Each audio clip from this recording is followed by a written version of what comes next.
Hello everyone, welcome to What If Issei was the Reincarnation of Gilgamesh movie. Before we start, please go support Alessandro Gonzalez 54 for writing that awesome fanfic. This is the translated version I made.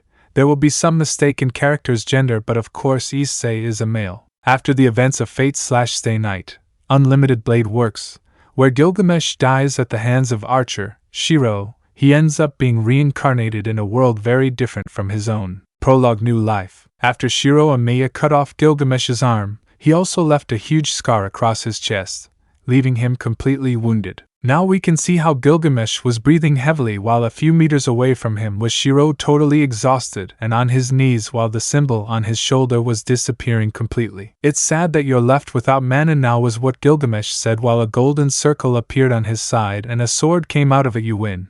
Die. Happy imitator," said Gilgamesh seriously while looking at Shirou. But just below the wound on Gilgamesh's arm, a small black hole was forming and then it exploded, surprising the king. "What?"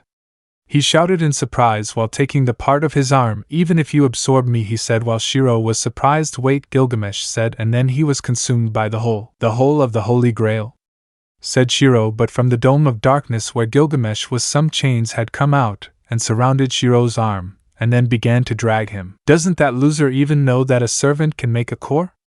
Gilgamesh shouted, annoyed while dragging Shirou. "Damn, are you thinking of taking me with you?" Shirou said to Gilgamesh. "I have no intention of dying, idiot.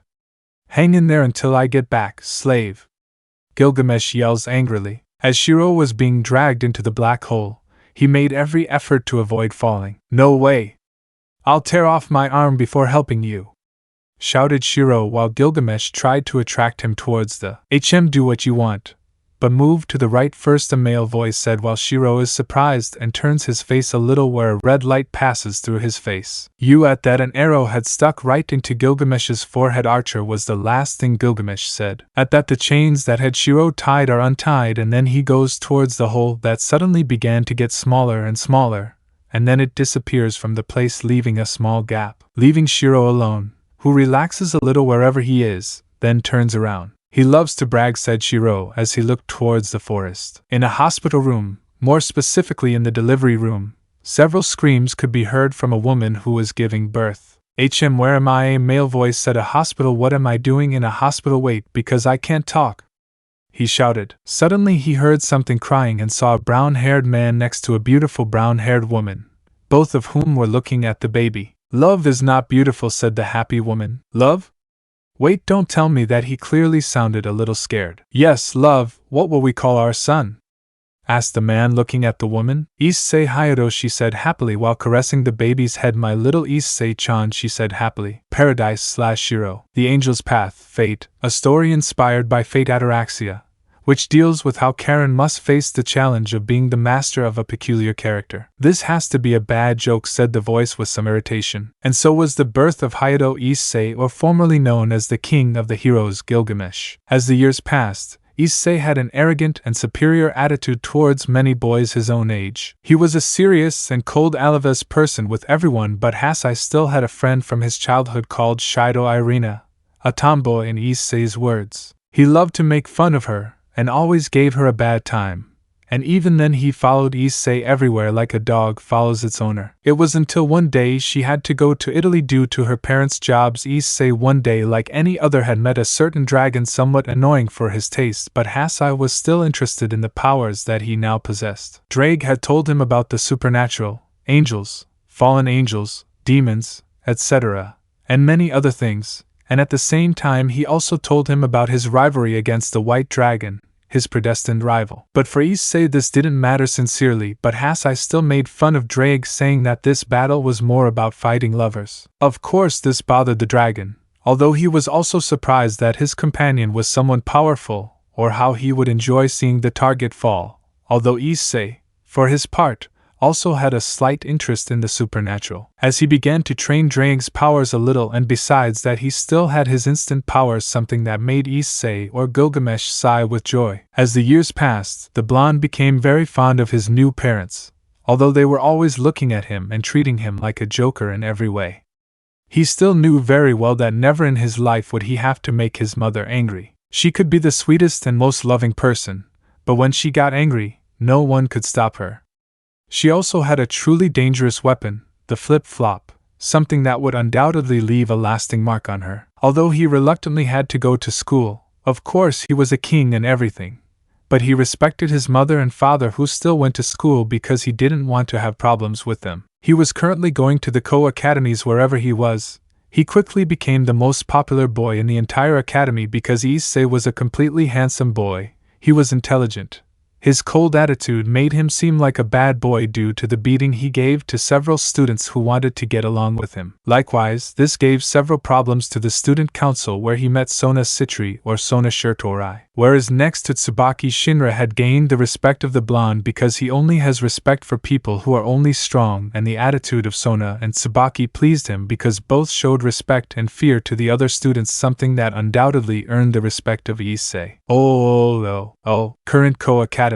In the most prestigious academy, Kuoh Academy, where our protagonist was currently studying, you were under a tree watching as two boys were running through a group of very annoying women. I still don't understand why you're friends with that perverts. Ddraig's voice sounded a little annoyed.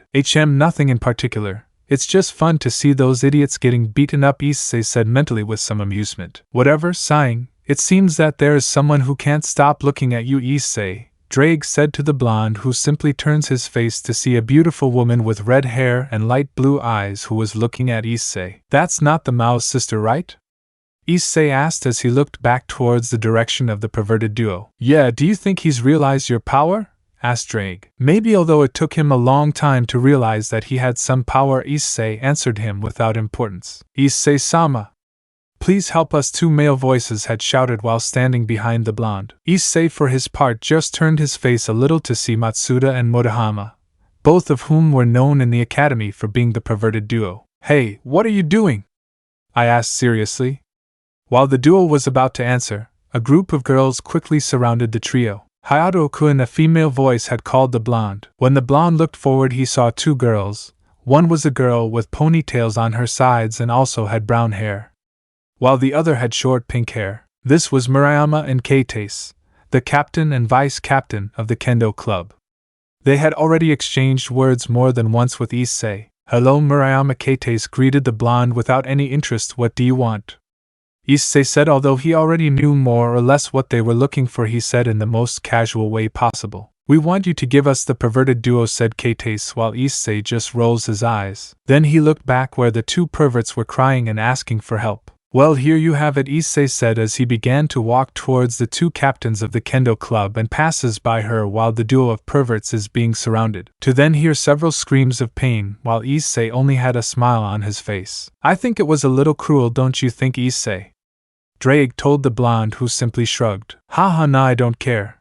Besides, I like to see them scream when they are being beaten up, Issei said amusedly while ringing. The bell had rung where Issei begins to walk towards his classroom. Now the real things about Rementa will become interesting, Issei thought as he went to his classroom. I can hear the lost crying. Issei could be seen walking through the dark streets of Kuoh City. I can hear the hidden truth hiding. Now we can see Issei in front of a man wearing a black trench coat and black wings on his back. Yes, the shadows are calling us out. I see the fear rising. Now we see how that shoulder was on the ground all wounded while he looked at Issei with terror, while next to him appears a sword. Where is the hilt? Yes, but my hope is burning. Yeah, but my hope is burning. The shadows are calling us out. Now we can see Issei being surrounded by several fallen angels, while behind him there was a blonde-haired Moja while he had his arms crossed. Somos heroes. We are heroes. Heroes in the darkest times. At that, the fallen angels had launched themselves against the blonde while he only smiles fiercely and screams while several golden circles appear where several weapons were thrown towards the angels. Heroes in the darkest times. Now we see Issei in front of the Gremory and Citri group while he was sitting on a sofa with a smile of his period. Who will rise above? We are heroes. Now we see Issei in front of a church all destroyed while he had a dead nun in his arms. It's feeling like the sun is hiding. But we gonna keep moving. Survivor. Now we can see how Issei was with the Gremory entourage while a blue-haired and black-haired woman was hugging both arms of the blonde. No, we won't go. Now we can see Issei in the occult research club while he was looking around the place with a bored look. The shadows. Somos heroes. We are heroes. Heroes in the darkest times. In that, a magic circle appears theaters where a short-haired blonde man comes out while he was wearing a formal suit. Who will rise above? Oh. Now we can see how Issei and the blonde looked at each other face to face. The blonde had a smile of his superiority, while Issei only had a bored and disinterested look. Only we can spark it, lighted up in the night is darkest. Now we can see how Issei was training the Gremory group while he was on a chair while next to him two beautiful women were feeding the blonde man in the mouth. Only we can spark darkness. Now we can see how the Gremory group was fighting against a group of other boys while Rias was facing the blonde while behind her there was a blonde dressed as a nun. Oh. We can see how Rias had lost while the blonde had a smile of his period, while Issei just stands up and puts his hands in his pockets and starts walking towards the door. Heroes in the darkest times, when there is no light, we are heroes. Now we can see how Rias was dressed in a wedding dress while a treacherous tear fell from her cheek while everyone was celebrating. An explosion occurred at the main door where several guards had been blown away. Heroes in the darkest times, heroes in the darkest times. Who will rise above? Who will rise above? Now we can see Issei in front of the blonde while he throws several fire attacks at him, and he just dodges it, bothering the blonde more, who creates a gigantic ball of fire and throws it towards the blonde who receives it fully while the blonde laughed madly. Oh, we are heroes. Suddenly the blonde stops laughing where he sees how the fire began to dissipate to see Issei who was totally stunned while a part of a golden armor covered only his lower part, while leaving his torso exposed, and then Issei tilted his head a little, while a smile burned his face. Chapter 1.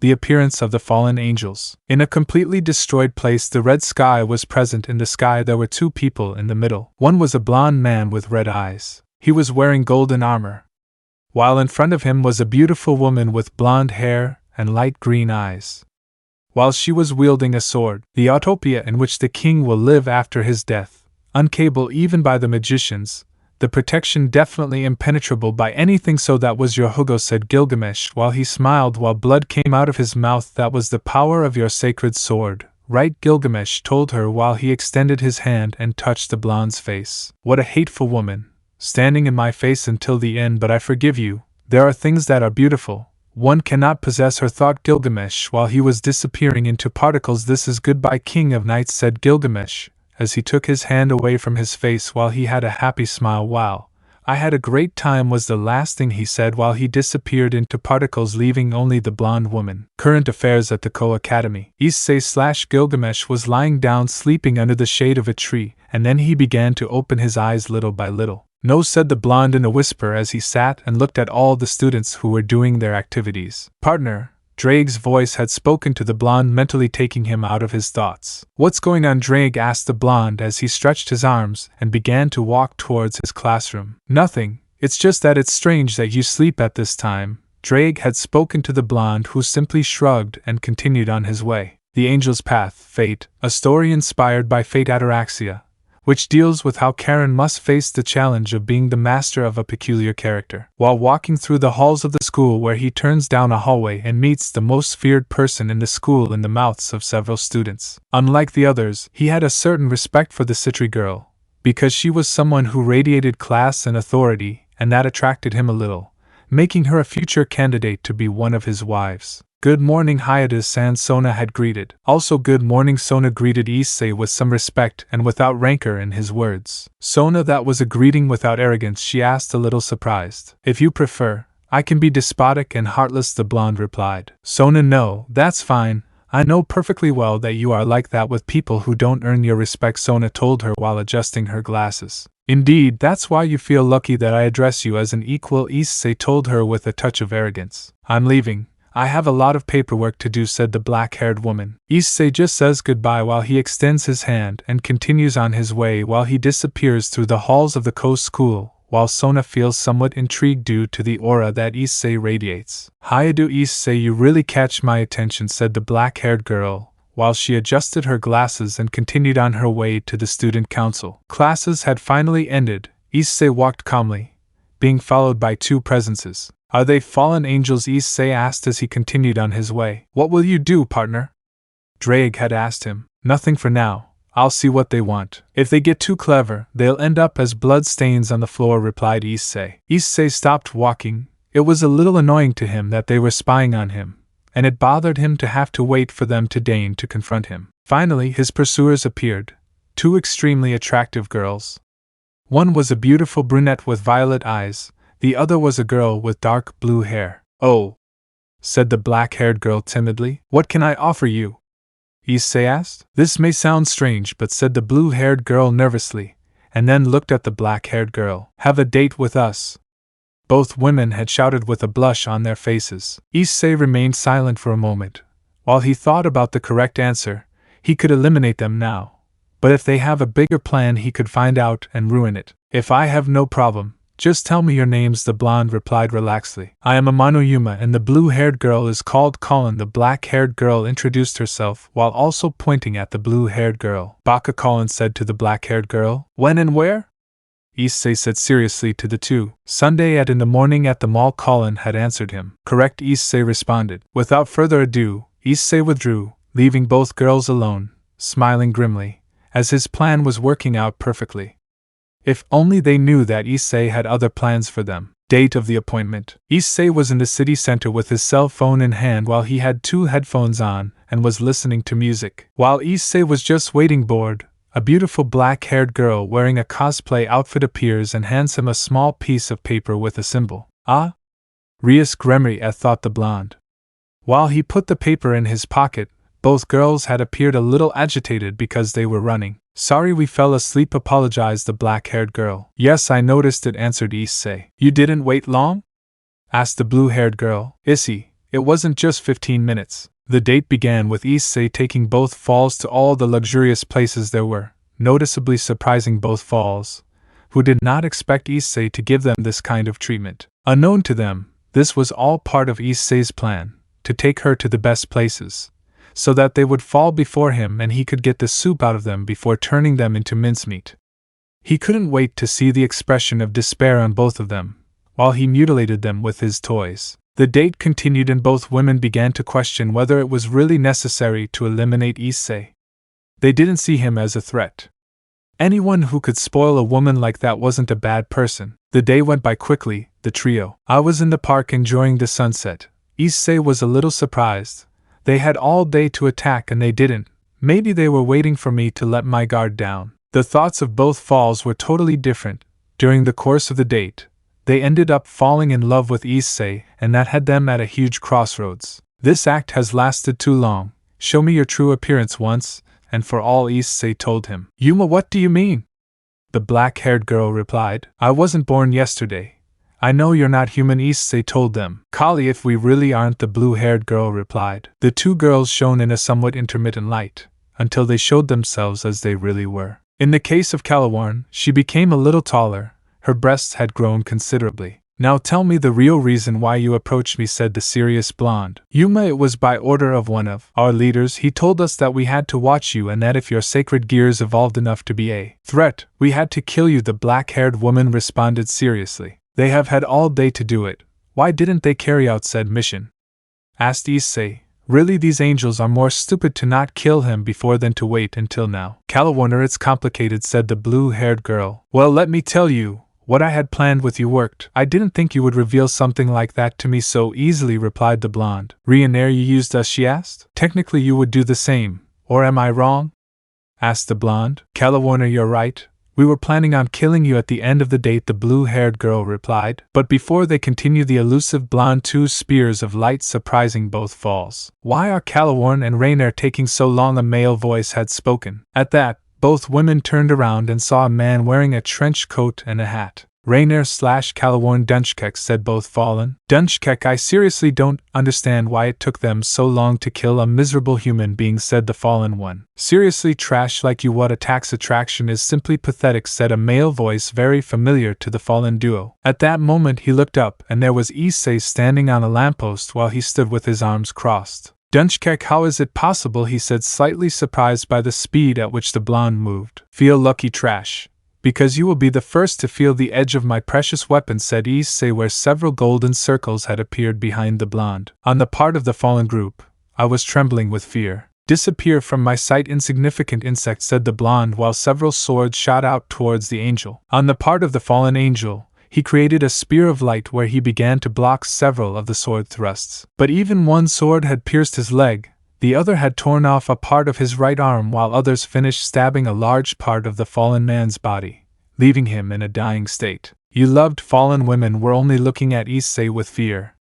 While a sword had appeared from the golden circles, it shot towards the fallen angel, piercing his head and killing him instantly. When both were about to flee, the golden circles had surrounded them, whereas it just turned their face back and see Issei, who was walking towards them with his hands in his pockets. Well, now start talking and be merciful and let you live so that you can serve me, Issei had said to both angels. Chapter 2, Dealing with Demons. Issei had heard the whole explanation of the fallen angels he had let live, and now he was thinking about the stupidity of this foolish plan. First, they were very bad at acting. Second, if he had wanted to, he would have killed them, and that's it. Problem solved, although he had to weigh things carefully.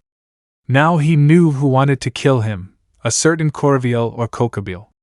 The truth is, he doesn't care much. He would kill him in the easiest way. Now he was in a small problem, and it is that both fallen were beauties in every sense, but what will he do? Kill them or not? Sincerely, they had nothing special, but now an exception. Issei. What does it matter? Issei thought. Hey you guys, do you have somewhere to go? He asked while looking at both fallen angels, who looked at each other for a few minutes, and then shook their heads in denial. Fine, come with me, he had said. Both angels are surprised as they see how Issei was walking with his hands in his pockets, and in a relaxed manner. They both looked at each other, and attended to then follow Issei. In a few minutes a magic circle had appeared in the park, where a beautiful redhead came out along with a black-haired girl. Era, it seems that there is no one here? The brunette spoke in a funny way. The redhead was looking around the place, and then saw some feathers lying on the floor. She approached and took them to look at them. Seems we are late, Akino, said the redhead. Call Sona and tell her that Hayato Eay is going to die, said the redhead. Akino. And what are you doing? Asked the brunette. Rias. I'll go give the news to your parents, she said. In the Hyoudou house, you could say that Issei's parents were very happy that Issei had brought two beautiful girls to their home, where they started talking about Ivan having several nephews, and they were crying comically. And both fallen angels, well, they were fantasizing about how Issei would be in bed. Issei. What I was missing? Thought with annoyance. I don't see anything wrong with it, Gilgamesh. Or does it bother you to be surrounded by several beauties? Ddraig said with amusement, while Issei/Gilgamesh just snorted. Issei. Says the dragon who is afraid of a certain dragon, and he has never had a single partner in his life just because he was fighting with his white boyfriend. Issei responded amused. Ddraig had remained silent, while Issei just laughed amusedly and then turned around and started to go up to his room. Mickey. Hey son, where are you going? Asked his mother. Issei. I'm getting tired, I'll go sleep a little, said Issei as he went up the stairs and into his room, and then lay down. The Angel's Path, Fate, a story inspired by Fate Ataraxia, which deals with how Karen must face the challenge of being the master of a peculiar character. Hey, what are you going to do with Kokabiel? Ddraig asks. Issei. Honestly nothing, as long as I didn't get upset. I just ripped off several of his wings, Issei replied. Time skip. Another day had started. Issei was going down the stairs of his house, to then see his parents, who were talking in a very animated way, while Issei walks towards the kitchen and having right at the door. Reencarnar. Issei-sama, welcome, Reencarnar had said while wearing an erotic onesie as she approached Issei. Calawarn. Issei-sama, sit down and be comfortable, while we give you your breakfast, said Calawarn while she was wearing a very erotic outfit. Issei just smiles arrogantly to sit on a chair where both females sit on his leg and begin to feed Issei in the mouth.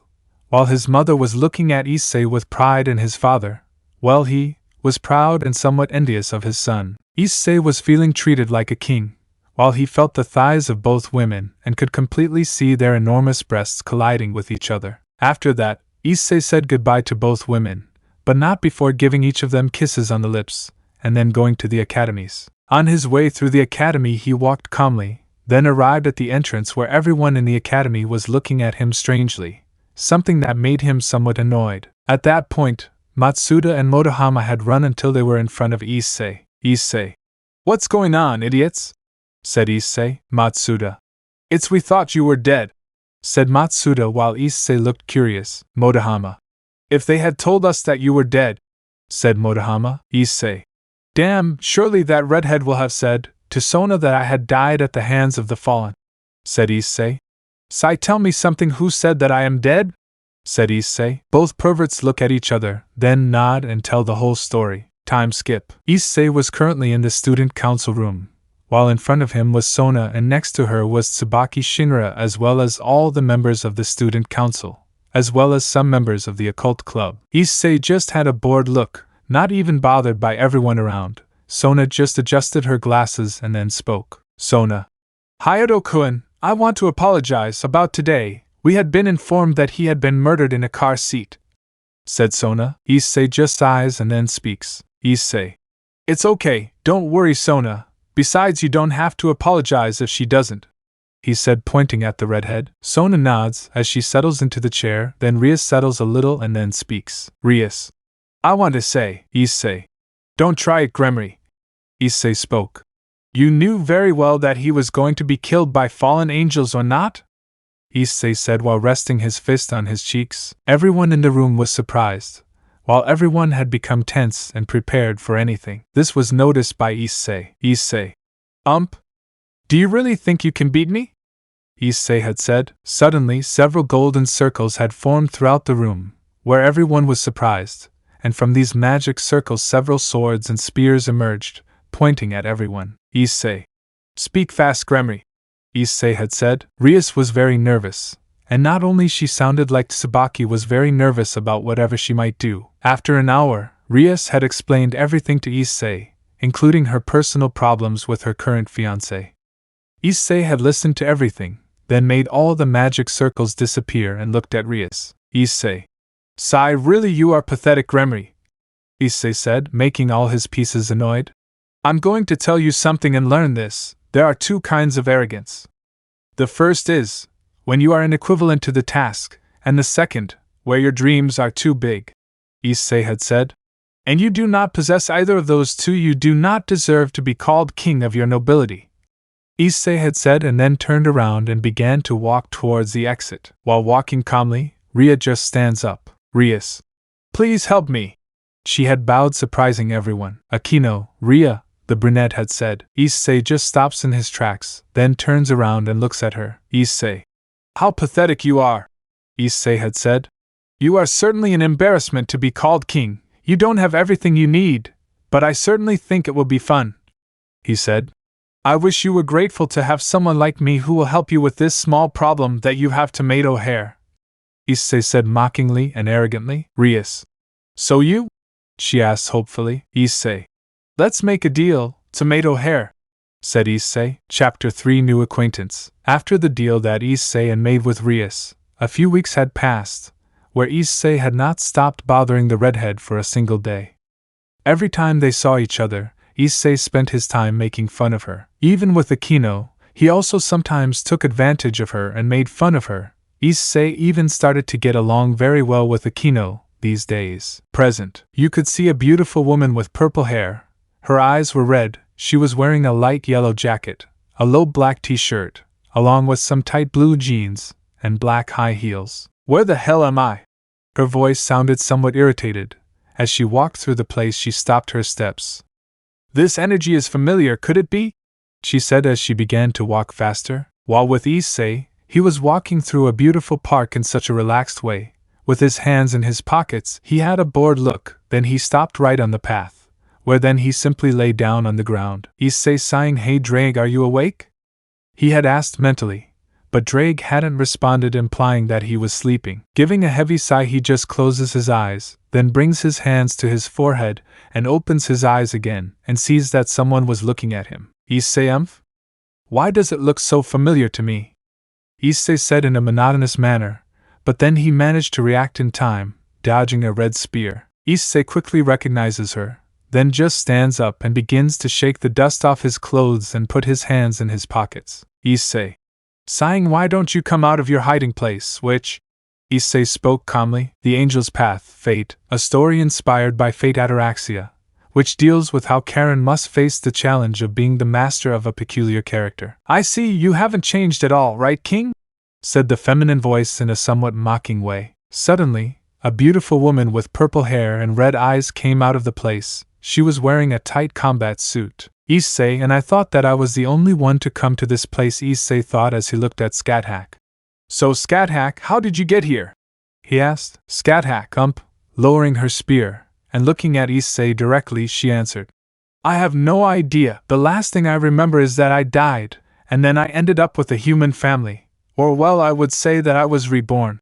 She mentioned. Gilgamesh/Issei just brought his hands to his chin, where he realized that she went through the same thing as him. Honestly, it's not that he wanted to leave this place, although he never found someone worthy of using all his power, and now with the powers of Ddraig, he could easily conquer whatever he wanted. But he was no longer interested in that, after living for so long with a family of commoners, as he mentioned. He ended up becoming fond of Issei. Sighing, I see we're both in the same mess, Scathach. He mentioned. Scathach. What are you getting at with that? She said. Although she never let her guard down against Gilgamesh, she knew well what he was capable of. But of course he had a very clear disadvantage, and that was his arrogance. And she could take advantage of this so that he didn't use his power to the fullest. Issei shrugs and answers. Issei. Let's say I died too, and I ended up being reborn as the son of some simple, common Scathach people, said Issei, while still having his hands in his pockets. Anyway, I'm not interested in fighting against someone younger than me, he said arrogantly, but the purple-haired girl didn't respond. Issei was expecting any attack from her. He knew her skills with the spear, but he didn't care because she was inferior to him, although the truth is he doesn't care what she does. Issei. Well, it was good to see you, but I have to go home. Turning around as he started walking. See you, he says goodbye. Scathach alone looks at him, and then his whole body shines to have a civilian suit back. Scathach.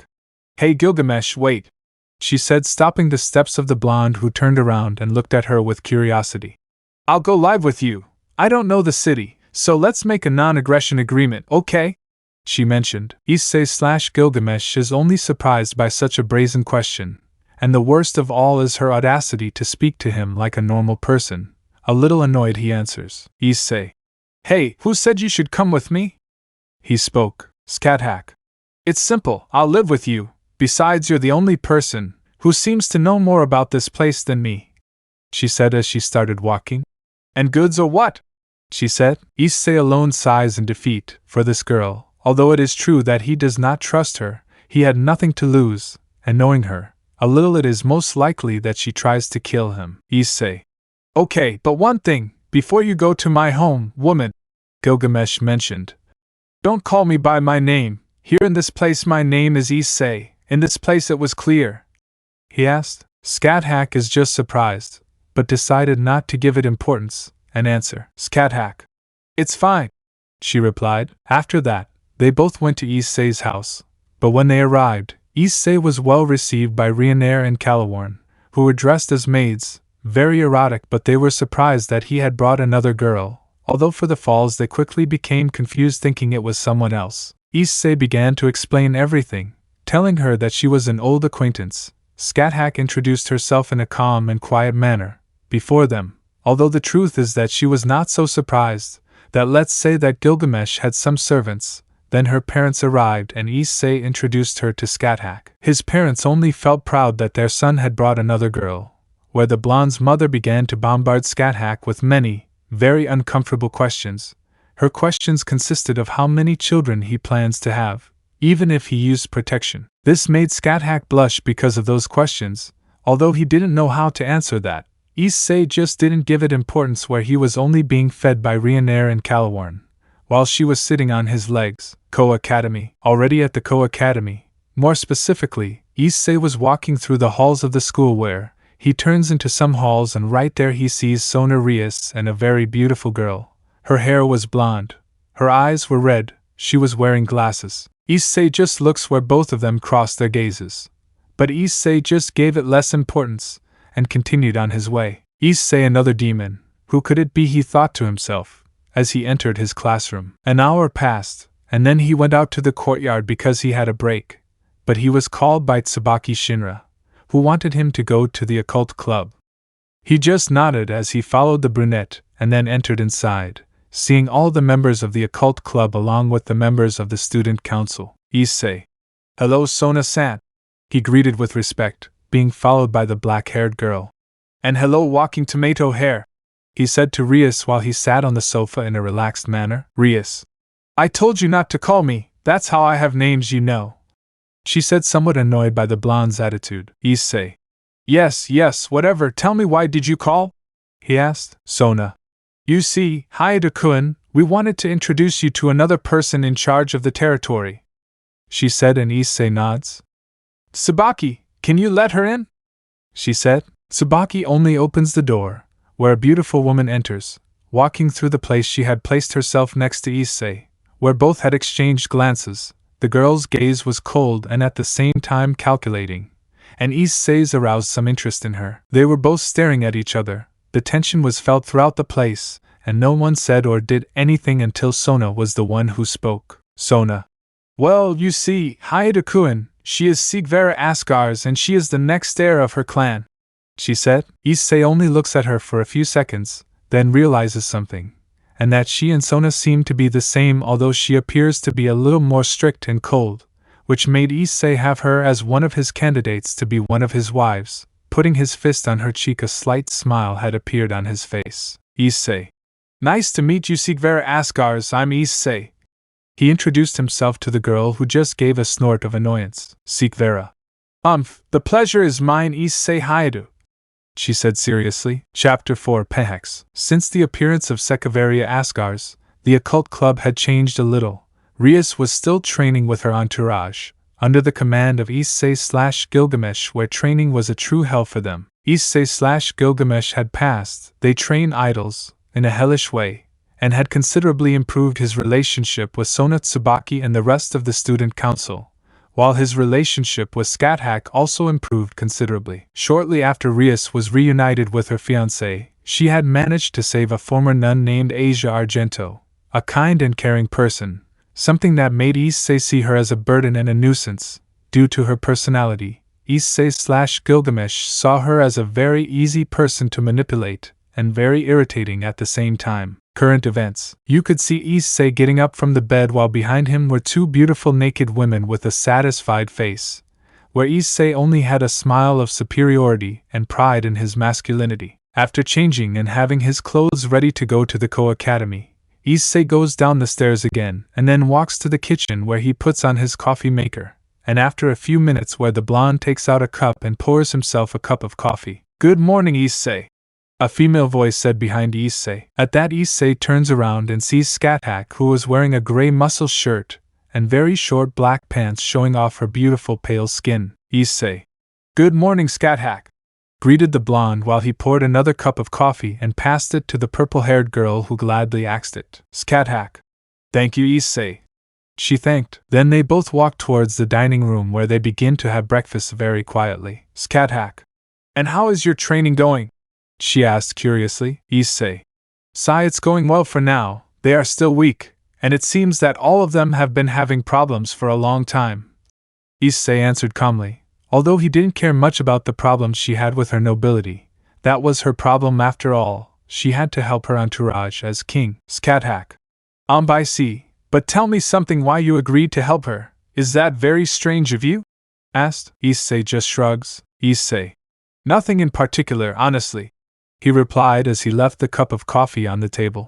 Well, see you later, Skathak, said Issei. The Angel's Path, Fate, a story inspired by Fate Ataraxia, which deals with how Karen must face the challenge of being the master of a peculiar character. While leaving the house, Hyoudou Skathak just sighed and then stood up until he stopped his steps. Skathak.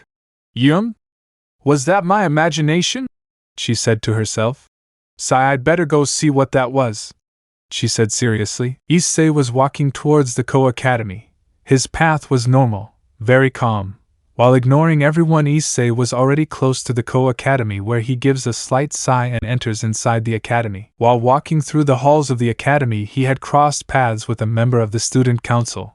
Her hair was white, and her eyes were light green. Good morning, Issei-san, the girl greeted. Issei bows a little and then looks back at her. Issei. Good morning to you too, Momo-san, said with respect to Issei, looking at the white-haired girl, who nods. Monkey. And how have you been? She asked as she walked next to the blonde. Issei. I've been fine. And how have you been, Momo-san? Issei asked as he continued on his way. Monkey. I've been fine, thanks for asking, Issei-san. Momo replied. They walked for a while they continued talking about various trivial topics.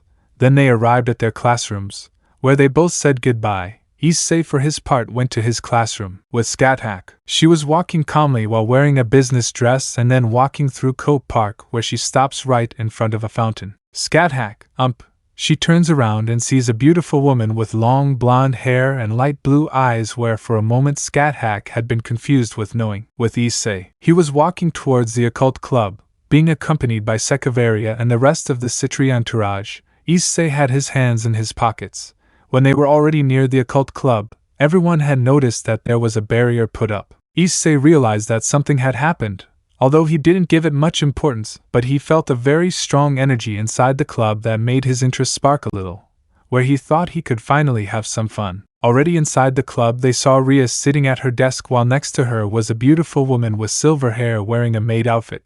Issei only looked at her for a few seconds where a slight smile appeared on his face, and then just sat down on a sofa. Rias, hello guys, greeting half-heartedly. Issei just crossed his arms and Sona and Sekeveria sat next to Issei. All this was seen by the beautiful silver-haired woman. Sona. And why did you call us? Asked. Would it be her looking at the redhead? ? If you want, Rias-sama, I can tell them? Asked the silver-haired woman. Rias.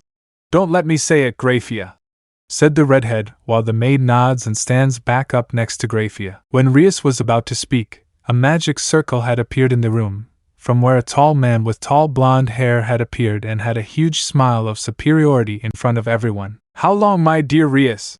Said the blonde, then looked at everyone in the room and then at the women there where he just smiled with some superiority. And hello to you too, Sona and Sekeveria, said the blonde as he approached both women. Sekeveria. I would say I was so calm, but now with your ugly ass here you have already ruined my day, she said coldly as she stood up and then went to the other side ignoring the blonde, the same as Sona who left with her entourage. The only one who had stayed on the same sofa was Issei with one of his fists on his cheek. Everyone in the room was watching him. Issei. I'm in the middle of a very interesting situation. In moments like this, people laugh, get upset and cry. Isn't that what being human is all about? Issei spoke suddenly without even seeing the blonde who was looking at him with superiority. What is a human like you doing here? Why don't you leave my place? I have to talk about issues that don't concern you, disgusting low class? She said with superiority while looking at Issei. No one said anything.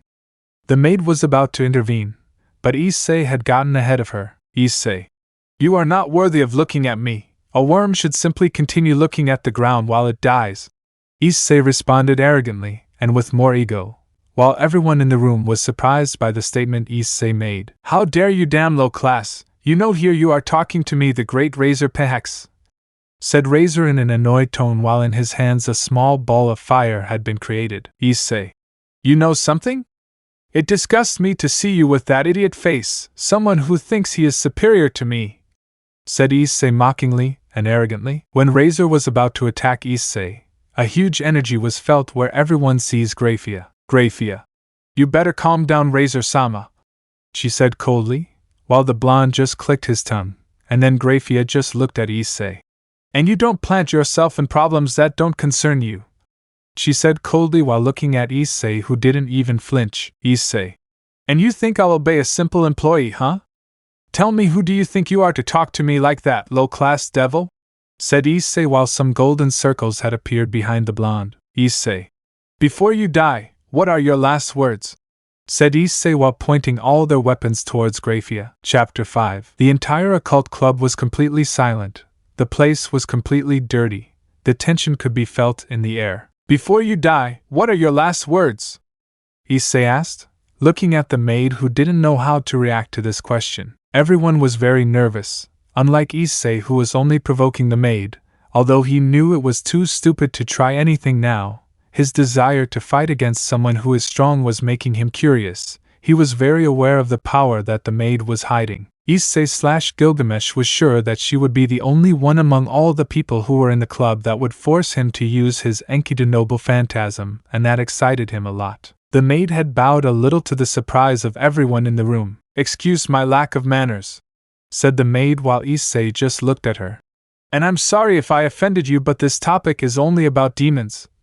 Said it would be her looking at Issei. Although you could see that he was trembling slightly, this made Issei just click his tongue in disappointment at how pathetic the demons were. At that, Issei made the golden circles disappear and then put his hands in his pockets and turned around. "Anyway, I'm leaving this place. Do you want to come Sekevaria and Sona?" Issei asked, looking at the aforementioned Hyoudou. Then everyone says goodbye, where Issei was now outside the occult club walking alongside Sekevaria and all of Sona's entourage. "Can I ask why you did that there, Hyoudou-kun?" asked Sona. "It's simple, that maid managed to feel that she has great power, and I wanted to see if she was strong." Issei responded without much importance, and the truth is to say that he was disappointed was very little. He is upset for not being able to have a decent fight in this world. "I think it's better for you to take this calmly. More than likely someone will appear later," said Ddraig. Issei/Gilgamesh just nods, hoping it's true, and manages to find someone to stand up to him. A week and a half had already passed where Rias and her group had gone to train somewhere else and be prepared for the raiding game that she had against her arranged commitment, and to be able to be free. Issei did not take much importance, and spent all this time at home. During this week, Issei was very calm, waiting for Kokabiel to make his move, but nothing happened, and he was starting to get tired. It was already the day of the raiding game, where Issei was invited by Sona, where the blonde agreed to go see the redheads fight. When the raiding game began, Rias had started winning with a somewhat simple but effective strategy.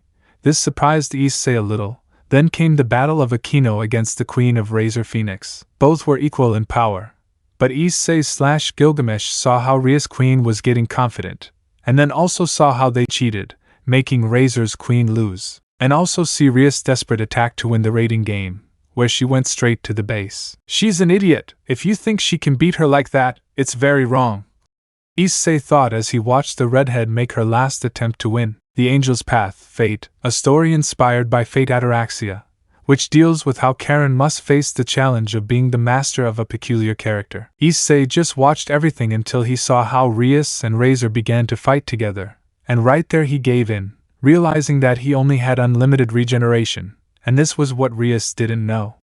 In the end, all his effort was worthless, and she ended up giving up. Issei just stood up and placed his hands in his pockets and left that place without looking back. Days later, Hyoudou residence. Issei was sitting reading a book in a calm manner, while drinking a cup of tea. He was alone in the house. His girls had gone shopping with Scathack, and that a magic circle appears in the middle of the room where the same maid and a rather young red-haired man appear. "You know there's a door to knock on, right?"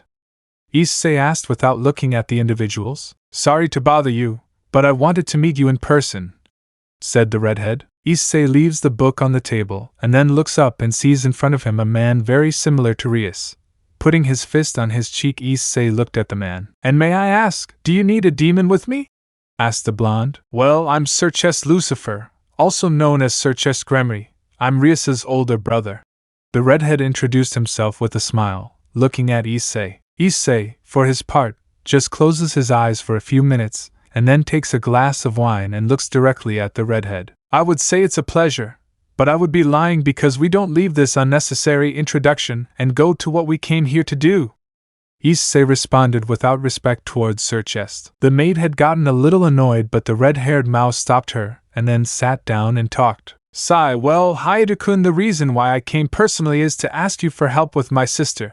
Sirzechs spoke seriously. Issei only closes his eyes for a few minutes and then opens them. "I refuse to help her. I told her that I would only help her with her training. I never said I was going to interfere in her problems," Issei said without even getting angry. "But I want to ask you something. If you don't like what they're going to do to your sister, why don't you cancel her wedding? If after all you are the king?" Issei asked. The whole place had gone completely silent. "It's not possible. The elders of the demonic council are the ones who decide," Sirzechs mentioned. "You're pathetic, aren't you, the king? So why do you let yourself be controlled by a few simple old people?" Issei asked. It's not easy. If I interfere in this, they would say I'm breaking the rules, and also that many nobles wouldn't like it, said Sirzechs. Sigh, really you are pathetic as a king. You are the king of the underworld. No then, show what you were, said Issei looking at Sirzechs. You have the power to do whatever you want, and you let yourself be used by other people. You are pathetic. You are not good enough to be a king, spoke Issei in a dry and bored tone looking at the Mao. Sigh, anyway, if you want me to help you, you will have to do something for me, said the blonde. What would that be? Sirzechs asked while Issei smiled. I want you to kneel before me and show me respect. Is that clear?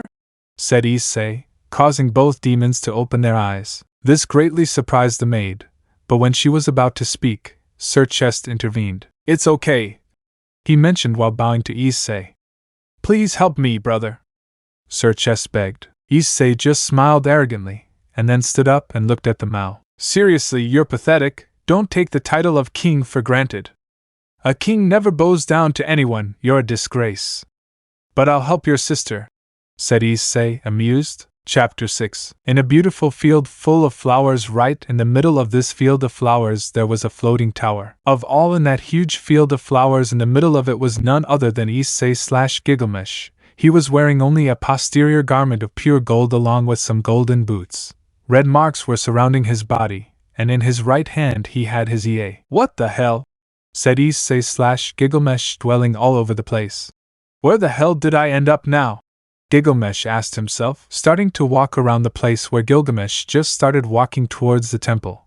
His steps were very calm and quiet as he looked at the whole place from top to bottom. Once he arrives at the door, he enters the place and begins to walk through all the halls full of gold. I admit that this place is worthy of me, Gilgamesh said with a smile as he continued on his way. Arriving where it seemed like a room, he just entered and saw that there was no one there. How strange, I thought there would be someone here, said Gilgamesh looking at the place. What is an inferior being doing in my palace?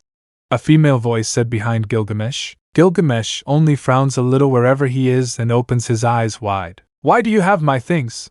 Said Gilgamesh, very annoyed. In front of him was a beautiful woman with long blonde hair, red eyes, a golden armor that covered some parts of her body, and their height was very equal. The Angel's Path, Fate, a story inspired by Fate Ataraxia, which deals with how Karen must face the challenge of being the master of a peculiar character. The woman was equally shocked. This is so wrong. This must be a bad dream, that's for sure, thought Gilgamesh, denying everything he was seeing right now. You damn copy! How dare you mock me, the great King Gilgamesh? Said the woman angrily while several golden circles appeared around the entire room. Hey, here you call him a copy? Damn low-class half-breed! I am the great king of heroes Gilgamesh, said Issei/Gilgamesh while also making golden circles appear. Both were looking at each other, while several sword, spear and axe edges came out of the golden circles. When both were about to attack, they disappeared and appeared in a field full of flowers. Oh, hello Gilgamesh and Gilgamesh-cham, how are you? A male voice said. At that, both blondes turned their faces to one side and there they see him. He had white hair. He was wearing a white tunic along with a wooden cane. You, both blondes said as they looked at the white-haired man. A question. What are you doing here? The man asked. That's what I was going to ask you, warlock, said Gilgamesh/Issei with his arms crossed, looking at the white-haired man. You know I have a name, right? Said the white-haired man. That doesn't matter, now tell me where the hell we are now, said Gilgamesh looking at the man. I already told you that I have a name. For the love of Artoria, I am Merlin, said Merlin with a twitch in his temple. Well, that is not yet the time to answer your questions, so baba, said Merlin and then hit his cane on the ground where both blondes disappear. At that, Issei suddenly gets up from his bed where he brings his right hand to his head. What the hell was that? Issei said as he had his hand on his head. You finally wake up, buddy. You know it will be too late to save the Mao's sister, Ddraig had mentally told Issei. Tisk anyway, we better go and help the tomato hair, said Issei as he took his black jacket and left his room. Gremory Castle. In a huge room you could see several members wearing noble clothes. All of them were drinking glasses of wine and some snacks. In that moment, in the middle of the room, Razor comes out wearing a noble suit. Welcome, all the demon nobility, to this great special night, Razor said proudly. Today we are here where the Penhex and Gremory clans will unite, and it will also be the big night of my wedding with my fiancée Rias," he said while a red circle appeared in the middle of the room, and there came Rias wearing a wedding dress. Many demons applauded Razor, but when he was about to speak, boom! An explanation was generated at the door where several guards flew out injured. Everyone looked expectant of what could happen right now. "What a place full of idiots," a voice said from within the smokescreen. From the smokescreen came none other than Issei/Gilgamesh wearing the Koh Academy uniform. He had his hands in his pockets. His look was arrogant and superior to all the demons in the room. "What are you doing?" Razor couldn't continue because Issei interrupted him. "Why don't you shut up once and for all? Your voice is starting to irritate me, you low-class mestizo," Issei said arrogantly as he stopped in his tracks just a few meters from Rias and Razor. Everyone looked astonished at what could happen. Issei made a golden circle, from which a magician came out with a sword. Issei took it and then pulled out a sword and pointed it at Razor. Razor just smiles arrogantly and then speaks. "Do you really think you can take on my low class?" said Razor arrogantly. But then he received a cut on his cheek where blood began to flow. When Razor was trying to heal the wound, Sirzechs had come out of the shadows, where he then began to speak, and then both Issei and Razor would fight for the hands of Rias Gremory. In that both disappear and appear in a kind of battle arena where Issei was not surprised in the least. I thought the place would be bigger," said Issei looking at the whole place. Ddraig for his part said nothing, and Issei just wanted to end this once and for all, and dismantle his superiority over all these useless idiots. The first to attack was Razor, who launched a powerful fireball towards Issei, who only took out a golden circle and launched a sword where the sword pierced the attack to the surprise of Razor and everyone in the room. At that, several golden circles began to appear behind where Issei raises his left hand upwards. "What the hell are you?"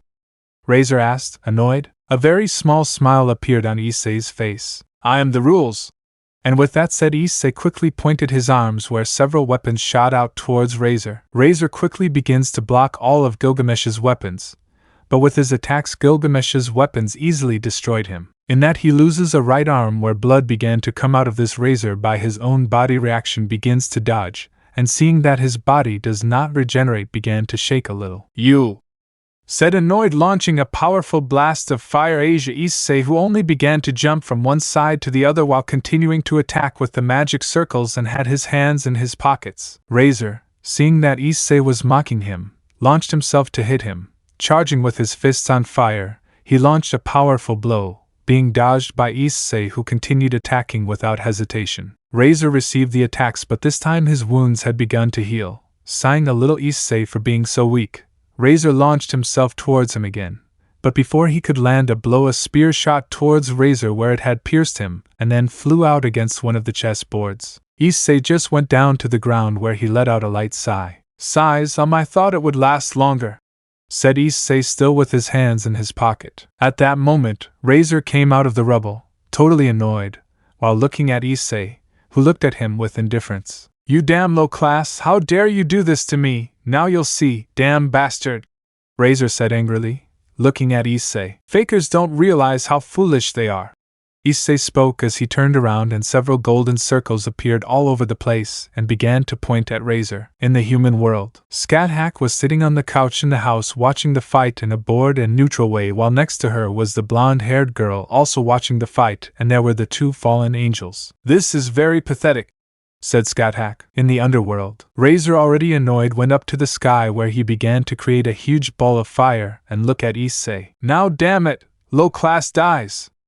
Razor shouted angrily, launching the attack directly towards Issei, who just closed his eyes. At that point the attack was about to hit him full on, and boom! A huge explosion was generated throughout the place, shaking the entire place completely. Everyone was waiting for what might happen right now. No one said anything. "What a pathetic attack," a voice said in the huge smoke screen, greatly surprising Razor, who didn't know what to do right now. At that moment, from the fire that still remained, a figure began to be seen standing, skidding. A tremendous chill ran down the backs of all the demons who were watching the fight. The figure began to become clearer and clearer. From there everyone could see how some golden boots came out of the flames, some chains appeared, and then they saw a kind of black sword with red lines, and from the fire there emerged Issei wearing only the lower part of his golden armor, while red lines burned his abdomen. The blonde turned his face to his side with a smile of his superiority. Okay, let's get this over with, mongrel. Issei spoke arrogantly, looking at Razor. Chapter 7. Okay, let's get this over with, mongrel. Issei spoke arrogantly, looking at Razor. The whole place went completely silent. Razor couldn't believe what he was seeing. The brown-haired man had his Eay in his hands, looking at Razor, and spoke again. If you have a lucky mangy dog.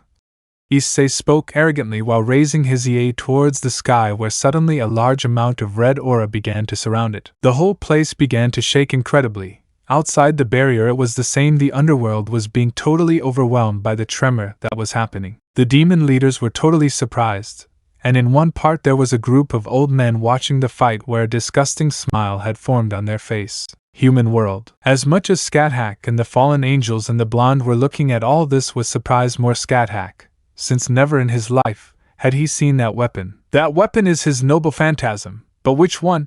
Thought Scathach. She knew that Gilgamesh/Issei had several noble phantasms, but there was one that was very, very powerful, but Gilgamesh had never used it. On the other hand, the blonde was watching the fight seriously, while she saw Gilgamesh/Issei, although they had not met yet because Scathach had allowed her to meet him for now. This is the first time I've seen someone with a weapon like that, the blonde woman thought as she watched the fight. In the combat arena, for some strange reason Razor began to tremble. He took a few steps back, out of fear, the first time he was afraid of something. Enuma Elish, the star of creation that split heaven and earth, said Issei as he pointed his Eay towards where Razor was, and a powerful destructive wave began to ravage the entire battlefield. Razor quickly reacted and flew into the sky, but what he never expected was that several chains caught him in the air where Razor was thrown to the ground. See you. Razor's body was on his knees as another golden circle appeared from which came what looked like a spear with chains tied behind it. Because I can't free myself,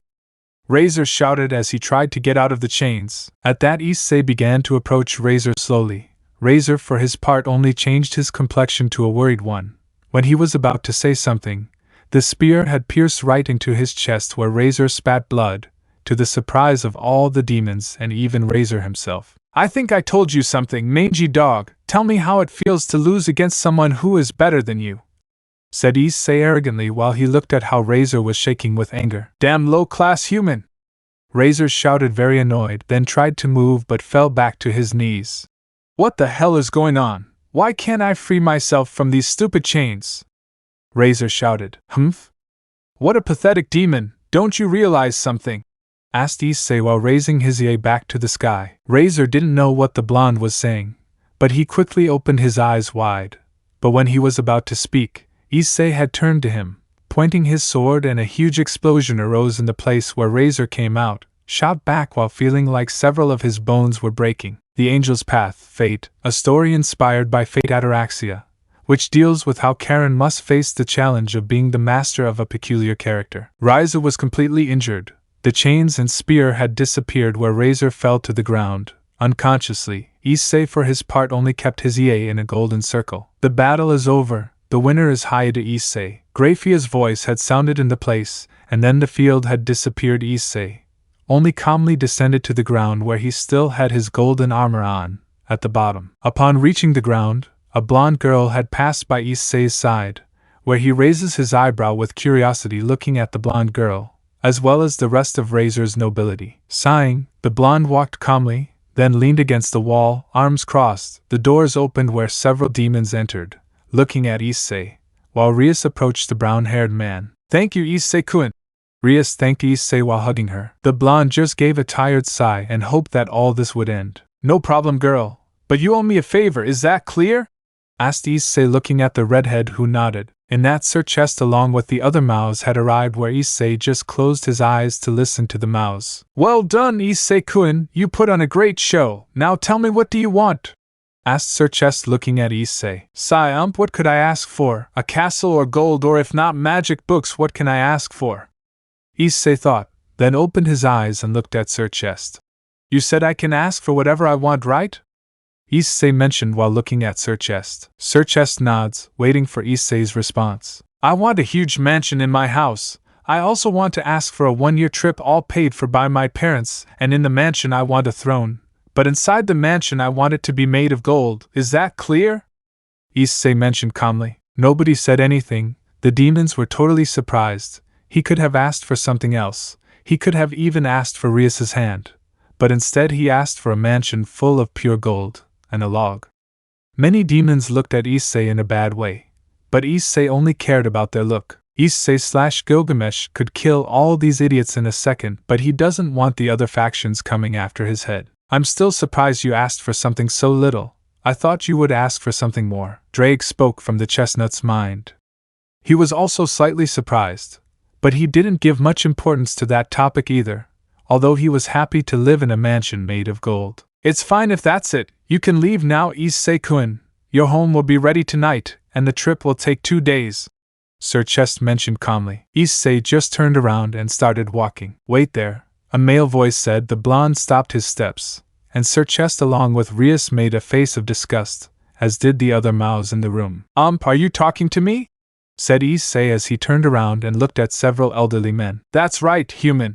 Another old man spoke arrogantly. Issei just raises an eyebrow. Sigh, tell me what you want, and do it quickly, I have things to do, said Issei without much impression, although he tried to contain his desire to kill him for disrespecting him. Listen, human, we have a deal to offer you. What do you say? Said another old man arrogantly, and Issei rolled his eyes. Everyone in the room was watching what was happening. Sirzechs was about to interfere but saw how Issei had raised his hand to stop him. I hear you well, what do you offer? Issei asked without much importance. I see you are clever, human, said the old man with a smile. We want to tell you that we will give you noble riches and many women, and we will even give you a piece of land in the underworld, said the old man. Issei just crosses his arms. And if I accept this, what do I have to do for the demons? Issei asked. It's easy, swear loyalty to us as superior beings and also give us information about your weapons, so we can build an army, said the old man. A deep silence had suddenly taken over the whole place. The tension had begun to be felt greatly. No one said or did anything. Ha ha ha ha ha. Issei started laughing like crazy while no one understood what was happening. When some of the old people go to ask the reason for their laughter, several golden circles appear, where several chains had trapped the old people. Suck well, you conceited dogs. Issei's voice became cold and dry, giving several chills to everyone in the room. The immense murderous instinct was felt throughout the place. The demons that were in the room were trembling and some strays on their knees. The chains that had trapped the old council members began to strangle the bodies of the old men, who began to scream in pain. You guys don't have the slightest idea who you're messing with. And here you are, offering me something just to make me kneel before some simple demons, said Issei as several golden circles appeared behind Issei. You guys are disgusting. I would never kneel against some low-class mestizo. At that, several swords shot out at the same old man who had asked Issei, who was brutally impaled. Several swords that hit embedded in his stomach, the others in his head, and several of his limbs flew out. The large amount of blood flew out all over the place. Everyone in the room was with their mouths open while Sirzechs was attacked by Issei. Sigh, well, now that we made something clear, disappear from my sight. And with that said, Issei left the place, leaving a huge silence in the room. Human world, Residencia Hyoudou. Scathach was in the kitchen waiting for Issei's return. Wherever he is, he appeared right there. I see everything went well for you, right? She asked as she sat cross-legged and looked at Issei. It's weird that you're so calm. Issei mentioned unimportantly. Someone is here.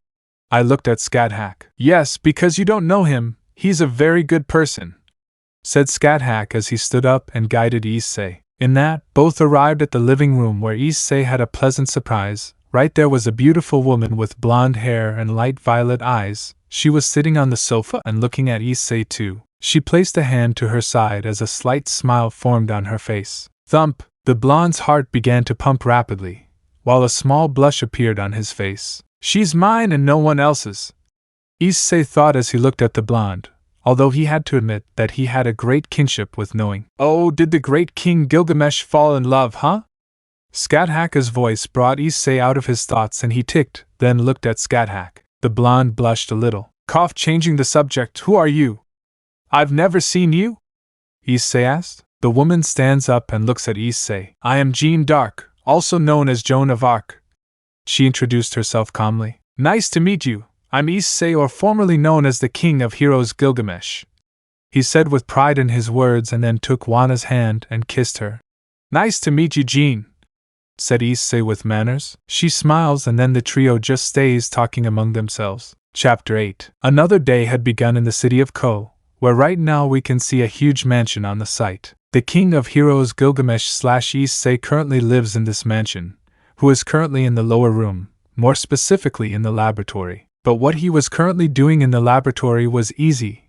He was sitting, arranging what looked like a large sword. Ugh, this is very tiring, commented Issei / Gilgamesh, while he took his sword, and a smile appeared on his face. I still can't believe you used illusion magic to make that bird think he was using your most powerful weapon, Ddraig said with amusement to his current carrier. Issei only snorted, then sighed. I would never use my Eay against someone who is not worthy, Issei commented while he kept his sword in a golden circle. Well, now that I have everything, it will be better to prepare, Issei said while he went up the stairs. At the top of the house you could see Skathak sitting drinking a cup of tea, and next to her was Jian, who looked at Skathak and was wearing the Kuoh Academy uniform. Is something wrong, Jian? Asked Skathak. It's just weird that I have to go to school, she said, embarrassed as she took the skirt. Besides, why do I have to go to school? Did you tell me I'm a spirit, or was I a heroic spirit? You know everything? Jian asked. Believe me, I don't even know what Gilgamesh thinks, but hey, it seems like he's having fun, he said with an amused smile. Jian was about to speak, but someone got ahead of him. Hey Virgin, let's go or we'll be late to the academy, Issei shouted from the door. I already told you to stop calling me Virgin, said Jian with a pout. Well, see you, Skathak, she said while running after Gilgamesh. Sighing because of all the places I had to reincarnate, I ended up with someone who is a king, and not just any king but the most arrogant of all, thought Skathak. Kuoh Academy. Already at the academy, Kuoh Issei / Gilgamesh was walking next to Jian, who did not move away from being near him. Although he didn't care much about this and didn't give it any importance, he just continued on his way to the Kuoh Academy. Hey partner, I feel sacred energy, Ddraig's voice sounded in the blonde's head, who stops his steps. Hey Virgin, wait, Issei mentioned, making Jian stop and then look at Issei. What's going on? Asked Jian. I feel sacred energy. It would be better to be attentive, and don't do anything stupid. Is that clear, Virgin? Said Issei looking at Jian. I already told you to stop calling me a virgin, she said embarrassedly as she turned her head to the other side. This girl is stupid, but the good thing is that she is mine, Issei thought, and then headed towards the academy. Time skip. Upon arriving at the academy, all the students had been enchanted by the beautiful Jian, who, embarrassed by so many looks, Issei gave everyone a death glare, causing most of the school to look the other way. The Angel's Path, Fate, a story inspired by Fate Ataraxia, which deals with how Karen must face the challenge of being the master of a peculiar character. And to Issei / Gilgamesh's surprise, Jian would be his classmate, although he didn't complain either. Spending several hours of classes, Issei was very calm. By break time, he was walking as usual through the halls of the Kuoh Academy with his hands in his pockets. Hayato-san, a voice said behind Issei, who turns around and sees the same woman. Oh hi Sona, I was just looking for you, Issei mentioned looking at the black-haired girl. Me? May I know the reason?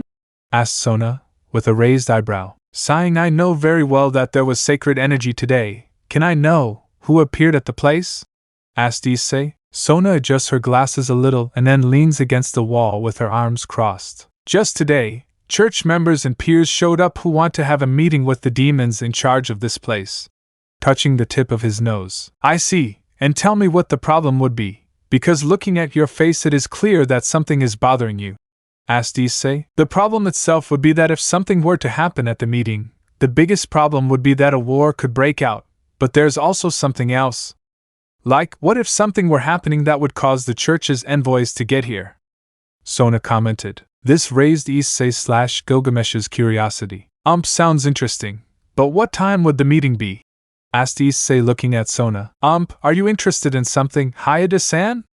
Also, why do you want to help us? Asked Sona, looking at Issei. The blonde just shrugs and looks at the demon in front of him with a smile. I have no idea, but something tells me it will be interesting. And besides, I have nothing to do, he replied without much importance. Sighing, there is no other way, right? I asked, but Issei denied.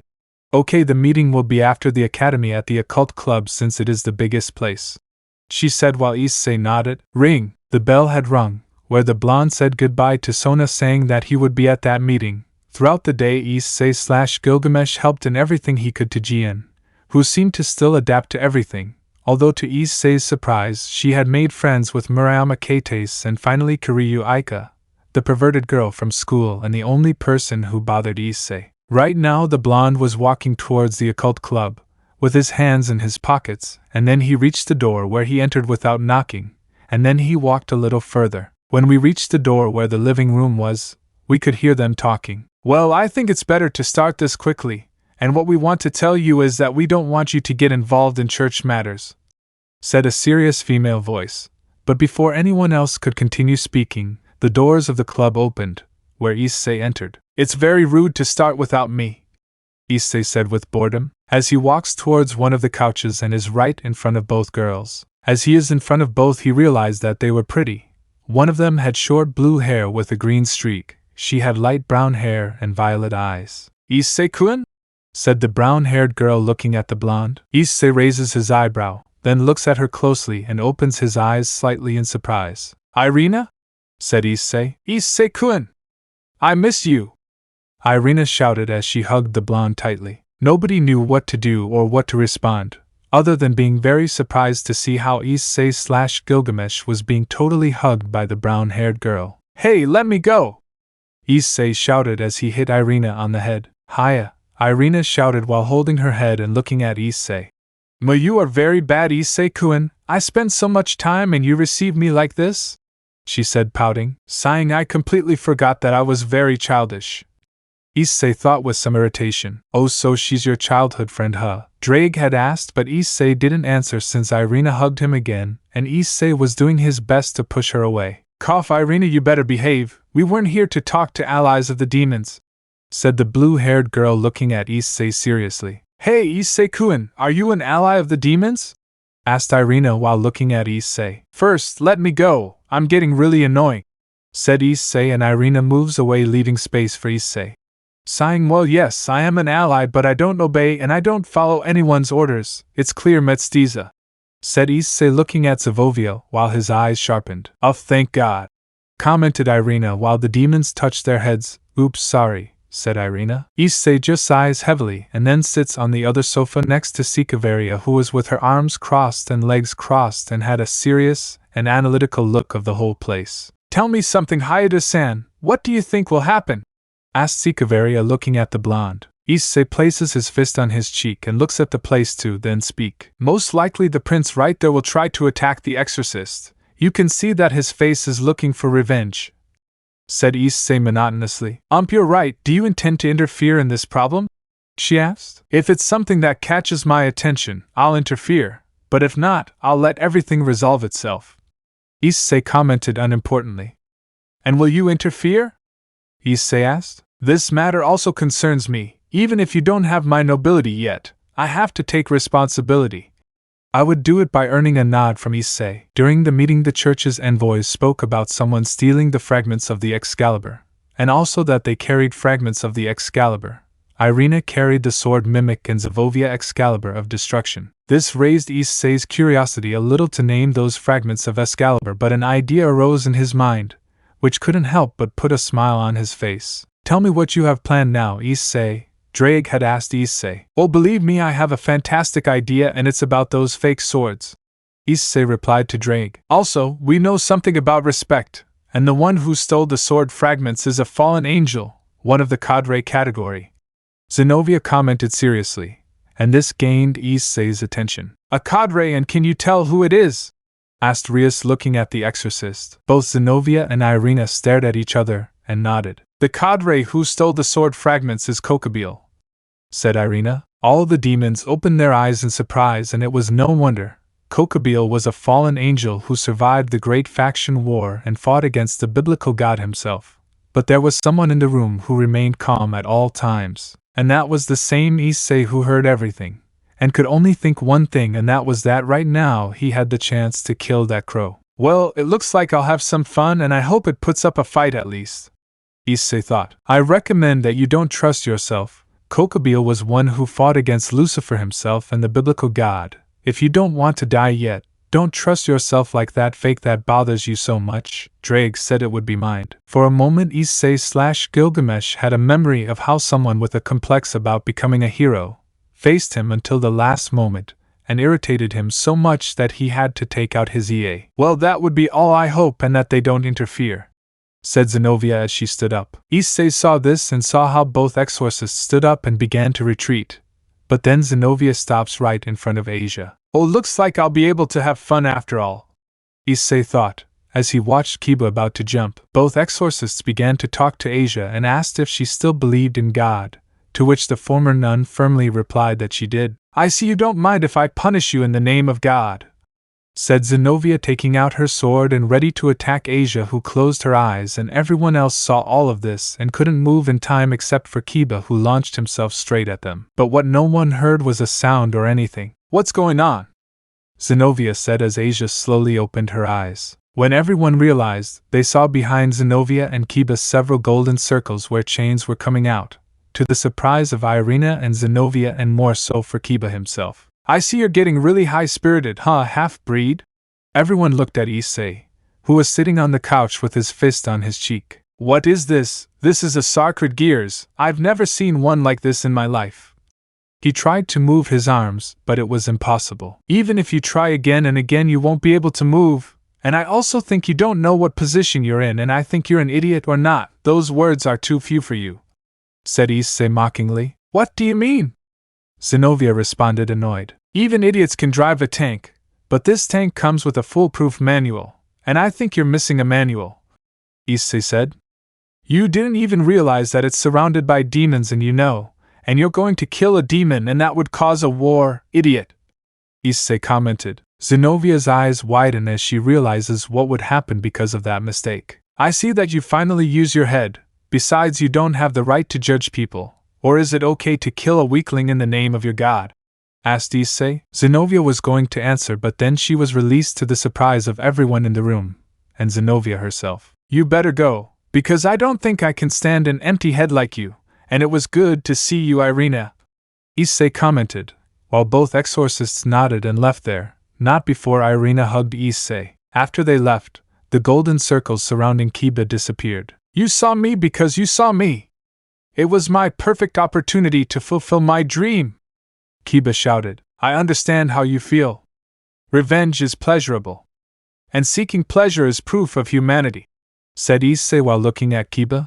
Sighing, well, I'd better get out of here, and before I forget, it would be better if the exorcists didn't come near, said Issei, turning his back on everyone. And since we know you're not allied with them, you might be an infiltrator for the church, Kiba said angrily as he created a sword. Rias is going to intervene, but Kiba launches himself towards Issei, while he is on his back, but before he arrives, several chains have caught him. Just when he is about to hit him, the blonde just turns around where a magic circle comes out the handle of a sword, where it is, and looks at Kiba. Know your place, worm, said Issei to stab Kiba in the stomach, and then just make the sword disappear. Sighing, it would be better if you take him to the infirmary. Well, I'll leave. See you later, Sona, Sikavara, and Gremory, the blonde said as he left the club. Everyone quickly helped Kiba, where they took him to a special room. Everyone was worried about what they just heard, and now the demons have a big problem with a fallen angel-level cadre. Chapter 9. Issei was walking through the city of Kuoh. It was still very early, but he didn't expect anything at all. Following his instincts, he managed to find where Zenobia and Irina were, and he got a little surprise, and that is that they were begging. Didn't these idiots come with money? Issei thought. I still think the church sent them on a suicide mission. Ddraig had commented to Issei/Gilgamesh, and the blonde couldn't agree more with what Ddraig said. I'd better see what I can do instead of waiting for someone to come and end up scamming them, Issei replied. Walking towards where Irina and Zenobia were, being close to both, Issei greeted them. I thought you would be looking for Kokabiel. From what I see, you are here asking for money like mere poor people. Issei's voice made Irina and Zenobia turn their faces to see him standing there with his hands in his pockets. Issei-kun, what are you doing here? Asked Irina, looking at the blonde. Issei shrugs and then speaks. Nothing in particular. Tell me, do you want to eat something? He asked, but the girls Ivan denied it because his stomach had growled where both of them blushed with embarrassment.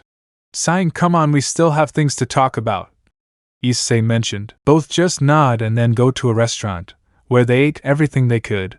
After eating, Kiba appeared along with Kaneko and a blonde boy named Saji, to which Issei learned he had a dragon-type sacred gears. They had all talked, and where the blonde buried himself, about Kiba's past, although his revenge was somewhat stupid against the swords, idiotic and senseless, but he did not give it importance, and continued with his thing. During the course where everyone would participate, thanks to which Issei managed to talk to Irina, although he had to manipulate her, she accepted. That same night where the group would meet today, so after that everyone returned to their usual places. Time skip. It was already night in the city, and on the hill where the abandoned church was, Issei was walking calmly and quietly without having any problems. When we arrived at the meeting place, everyone was already gathered. You're late.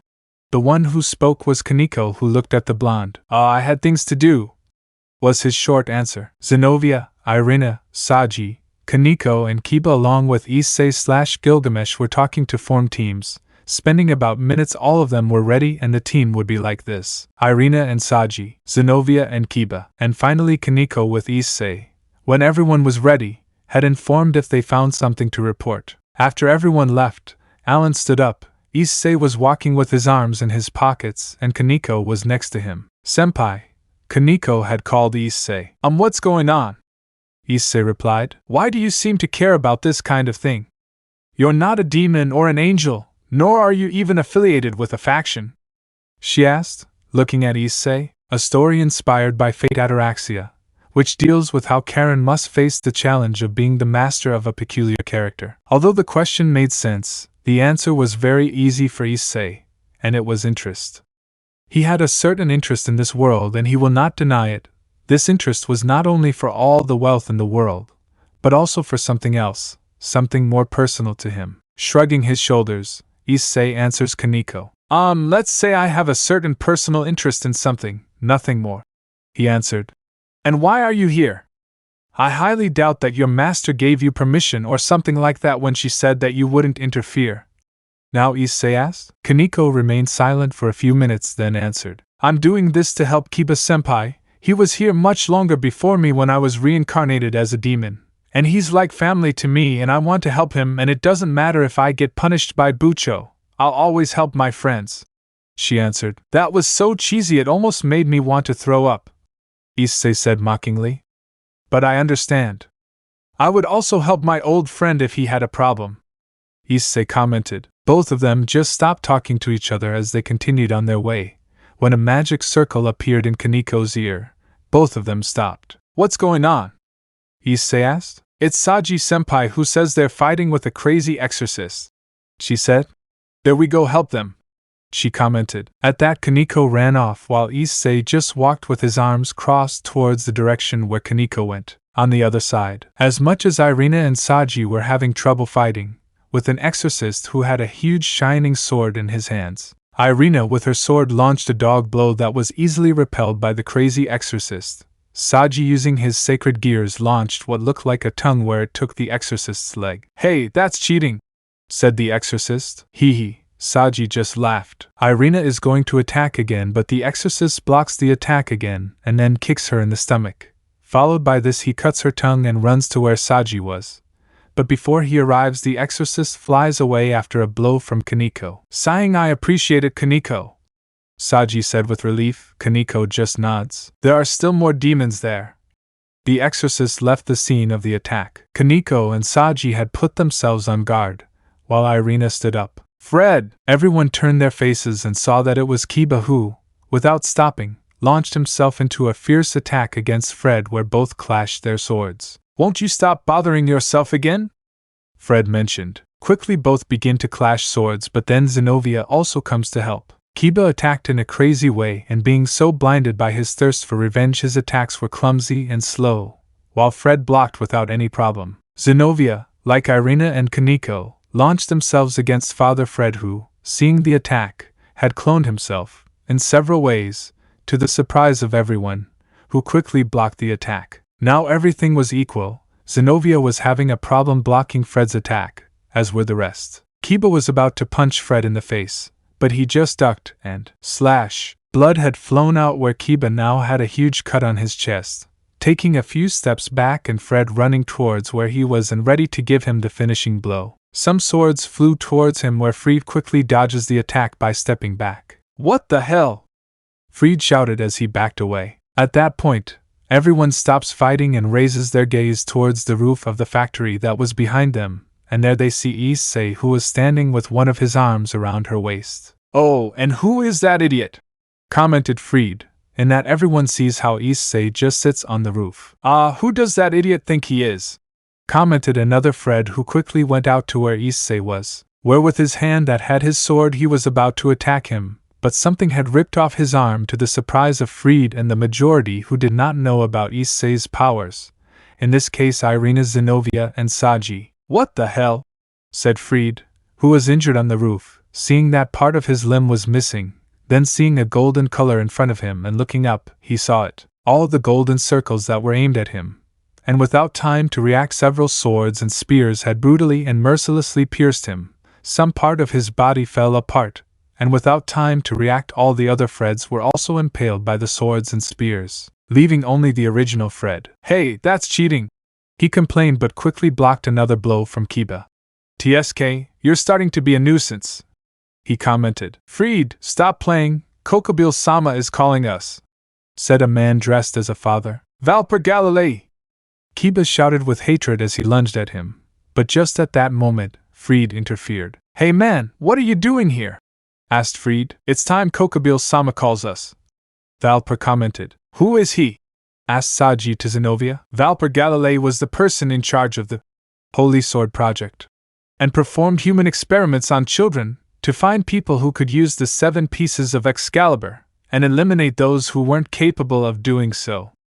Because of this, he was excommunicated from the church, Zenobia replied. Everyone just opened their eyes in surprise, except Issei, who seemed not to care at all. Then when everyone was aiming to attack him, Fred threw a smoke bomb where they escaped but were followed by Zenobia, Kiba and Irina. While the rest were there, Saji told him that what he did was incredible, while Issei just smiled amusedly.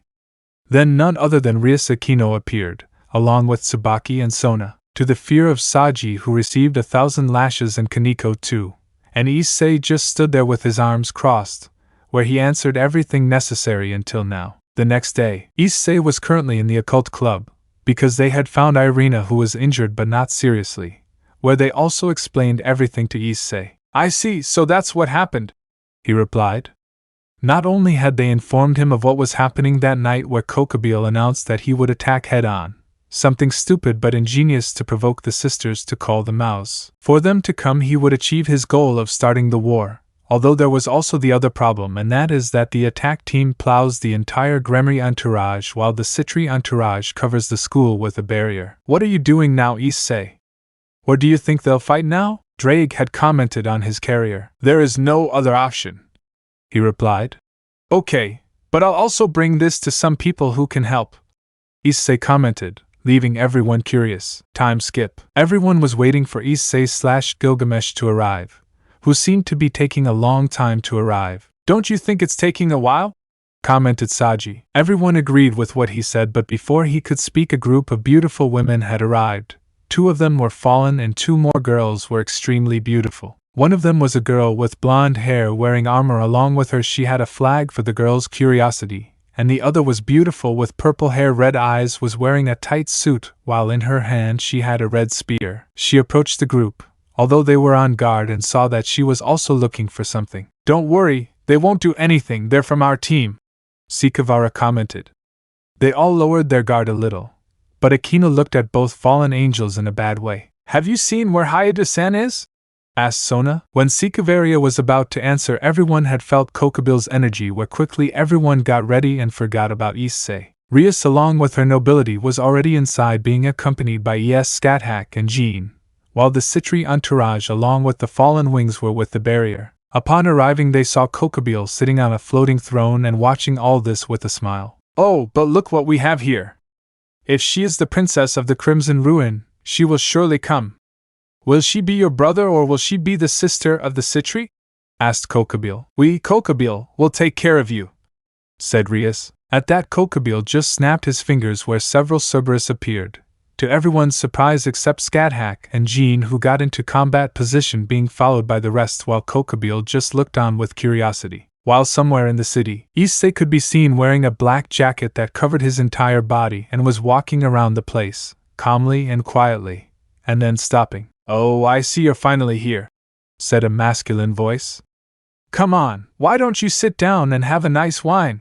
He commented. Issei, for his part, just took a glass and tried it. Ugh, this is disgusting, Issei commented. If you say that is a good wine, then I will show you what a real wine is, Issei commented. In that of his hands a golden circle appears, and from that comes a golden vase, and extending his other hand some golden cups come out, giving a cup to the man who takes it, and then serves himself just like Issei. This is a real delight, commented the man. So why did you tell me? Issei asked as they placed their fists on their cheeks. Well, to start, I am Azazel, leader of the fallen angels, taking out his 12 fallen angel wings. And I want to reach an agreement with you. Are you interested? He asked. Chapter 10. Everyone in the place was surprised by the appearance of the Cerberus. No one said anything or moved. I see you like my pets, huh? Kokabiel spoke. Everyone turned their gaze towards the fallen man. Although it's strange, I don't feel any magic power coming from you too, said Kokabiel, looking at Scathach and Jian, but none of them responded to what Kokabiel said and did not take any importance to it, thinking that they are just humans with low-level sacred gears. However it doesn't matter, because you will all die, and in the end the war will begin again, and we, the fallen angels, will finally be dis. But Kokabiel couldn't finish speaking because Scathach had made a huge leap and appeared right in front of Kokabiel's face. Reacting quickly, Kokabiel created a huge spear of light and blocked Scathach's attack. Everyone had been surprised by the speed at which Scathach had moved, while on the other side Jean had decapitated 3 Cerberus. What are you waiting for? Attack! Jean had ordered him. They all nodded and quickly began their attacks. Aquino attacked a group of Cerberus with lightning, and Rias was attacking with her power of destruction. Asia was behind everyone as she was the only one who didn't possess a fighting skill and just stood on the sidelines and would only act if someone was hurt. Kaneko took from the mouth of a Cerberus and threw it into the sky, where Aquino launched another powerful lightning bolt, while Kokabiel was no longer on his throne due to what Scathach had taken him to the ground, to the surprise of the cadre, who was just now blocking the woman's quick attacks. Clank! Clank! Clank! The metallic sound of both weapons could be heard everywhere. Scathach made a spin and threw another blow right at Kokabiel's rib, who managed to block the attack again without any problem. Scathach leaps back and quickly takes up guard. Kokabiel does not back down, and does the same with a bloodthirsty smile. This woman was really enjoying him a lot, so he was going to make the most of this fight. Throwing both of them again, they engaged in a hard battle, while Jean attacked the Cerberus with great skill. Spinning around her with her flag, she launched a powerful blow to the face of a Cerberus, breaking several of its teeth. Leaping into the air, she dodges another blow from a Cerberus. Aiming with her flag, she threw her flag and it pierced the Cerberus's body. As she falls to the ground, she quickly makes a sword appear and turns around, where she now blocks an attack from another Cerberus. The whole battle is currently being even, but in that, without anyone noticing, Fred had appeared. Hey, I'm back and I'm here with a new toy! Fried shouted madly. Kaneko didn't hesitate to attack Fried, but before reaching where Fried was, Jian had gotten in her way. You better stop right there, she said seriously as Kaneko looked at her. You have no chance against him, if you have a weapon to protect you. On Kaneko's part, she just stayed silent, while Fried laughed madly. And you? Jian said as Fried looked at her. And yo, pointing to himself. Laughter on the battlefield can lead to the humiliation of the enemy, Jian said while Fried sees her. Before Fried could respond, Jian had launched himself at him, where Fried reacted quickly and blocked the attack. The battle began to drag on longer than everyone expected, even for Jian and Scathach, who, even though they were in better shape, could keep up a little longer. But the demons didn't. Rias and Aquino had some small wounds, but nothing out of the ordinary. Hiya! Everyone quickly turned their faces and saw that Asia was about to be attacked by some Cerberus. Scathach and Jian quickly running to where Scathach was about to throw his spear. But then the Cerberus ends up split in half and the others that appeared end up. At that, everyone sees that Kiba and Zenobia appeared. Everyone sighed while Scathach and Gian put themselves on guard again. Quickly Zenobia and Kiba launched themselves against Fried.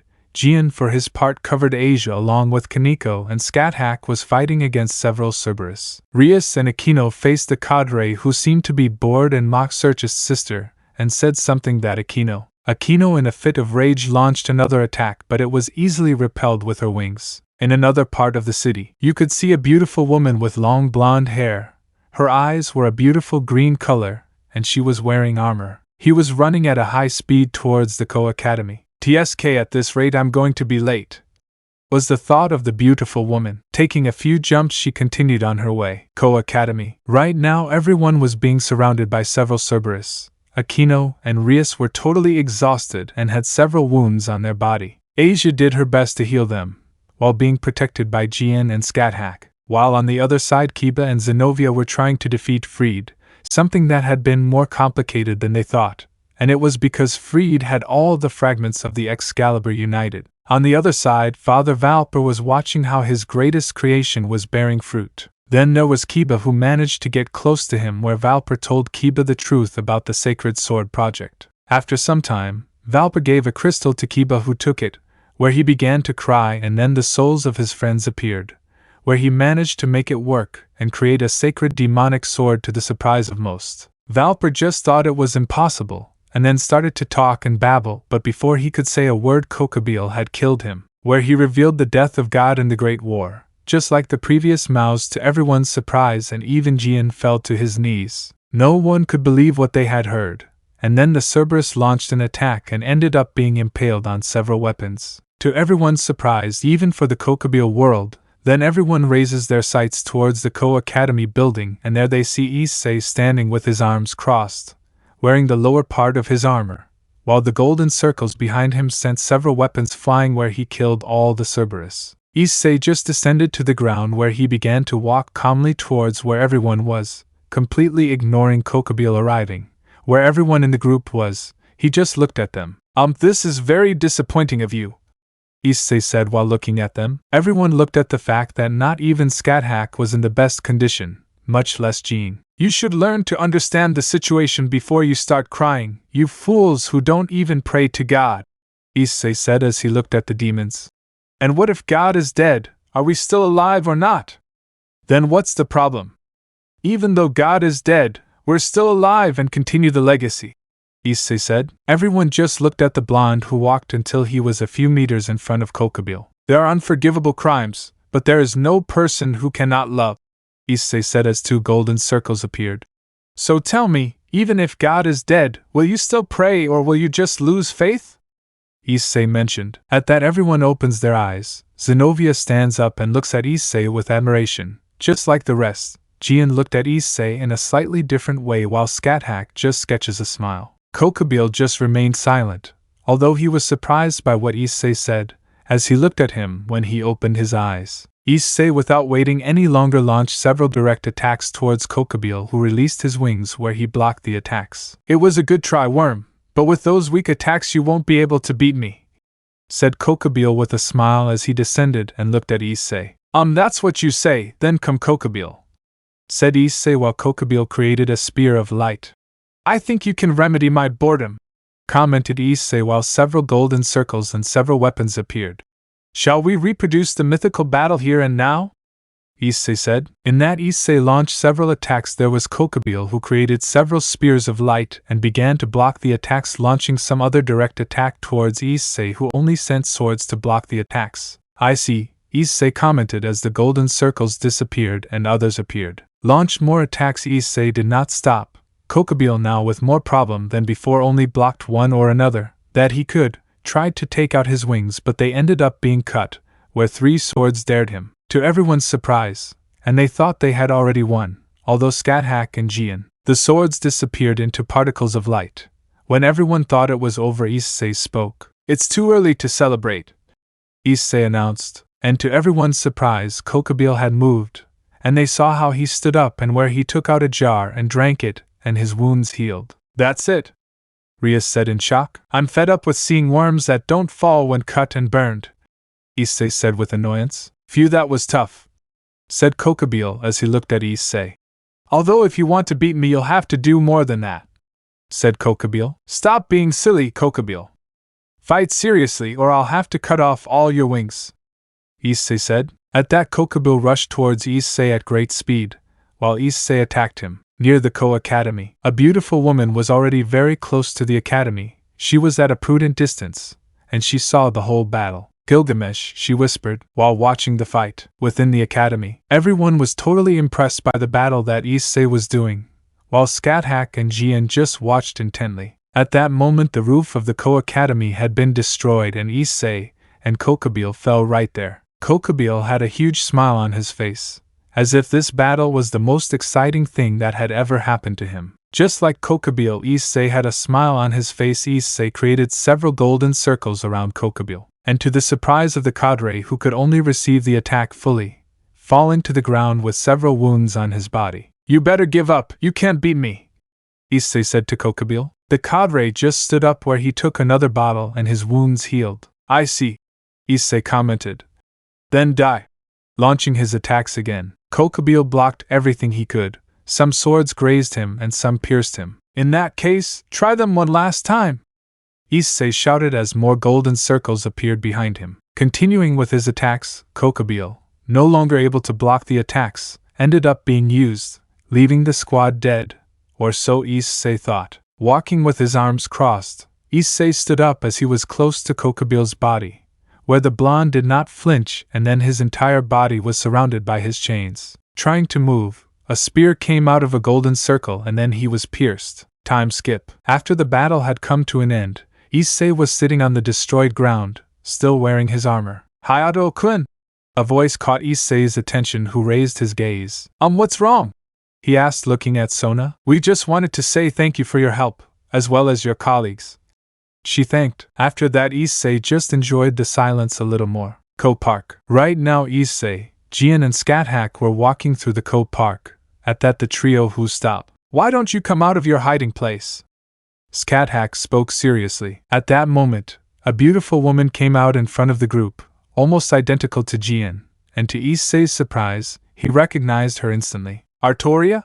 Came out of her lips. In front of him was Artoria Pendragon herself, the King of Knights. Chapter 11. Then Artoria appeared unexpectedly, to the surprise of Jian, Sirzechs, and especially Issei/Gilgamesh. Things began to change, although Artoria did not completely trust Gilgamesh, or as he was known in that world, Issei Hyoudou. Although she was also surprised that his attitude had changed a little, although he could still be arrogant, and so on. She was certainly surprised to see how well he gets along with his parents of this world. And to everyone's surprise, Artoria was surprised by everything that existed in this world: angels, fallen angels, and demons. He had a nice surprise when he found out that they really exist in the world. Although it's been weeks since a faction meeting will soon take place, where Issei/Gilgamesh has tried everything to make Artoria and Jian his at all costs. You always rejected him. Even more than once they fought against Issei/Gilgamesh, while Sirzechs just shook his head at the trio's antics. Present. Issei was currently walking through Koh City,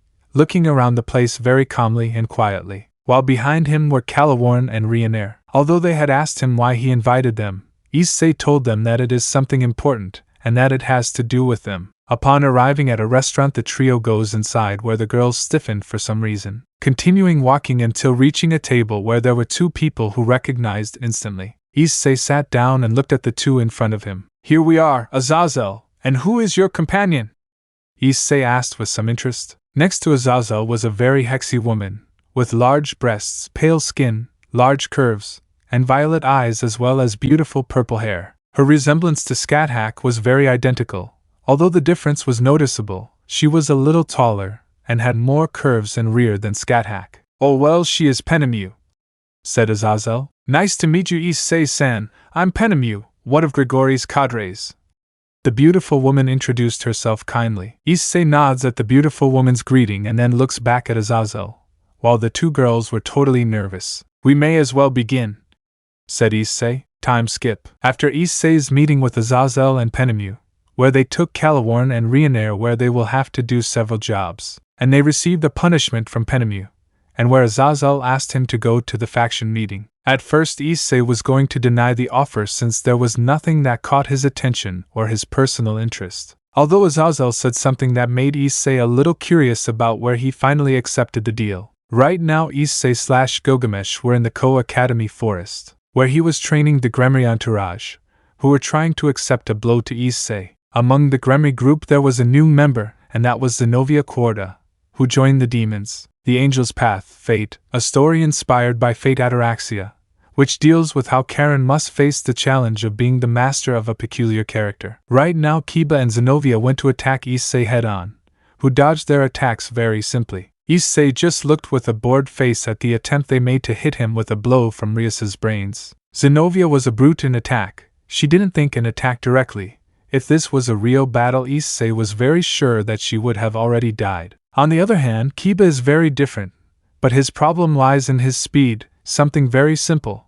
He will get tired sooner or later, and it will kill him. He was currently breathing very heavily, dodging other rays from Aquino, who was the one putting the most effort into training. Issei makes a golden circle and launches a direct attack towards Aquino, who could not dodge, and an explosion is generated in the place where Aquino falls to the ground with several wounds. At that, both Kiba and Zenobia had appeared right next to Issei, and when they were about to hit him, two golden circles appeared in the path of their weapons, where they collided with some kind of magic wands, and from there they generated some sparks and they exploded where all of these went flying. Issei stood with his arms crossed, where his magic circles disappeared.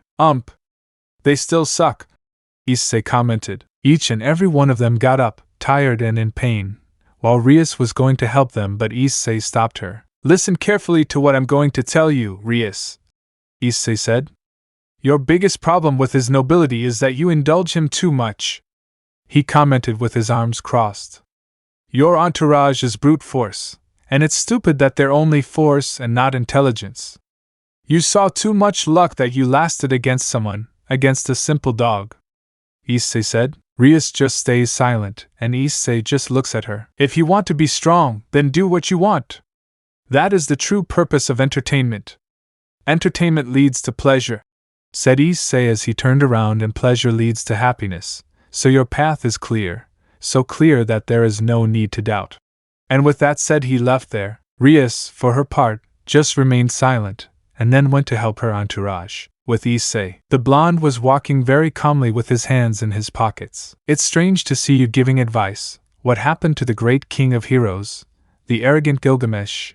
Ddraig commented with some mockery.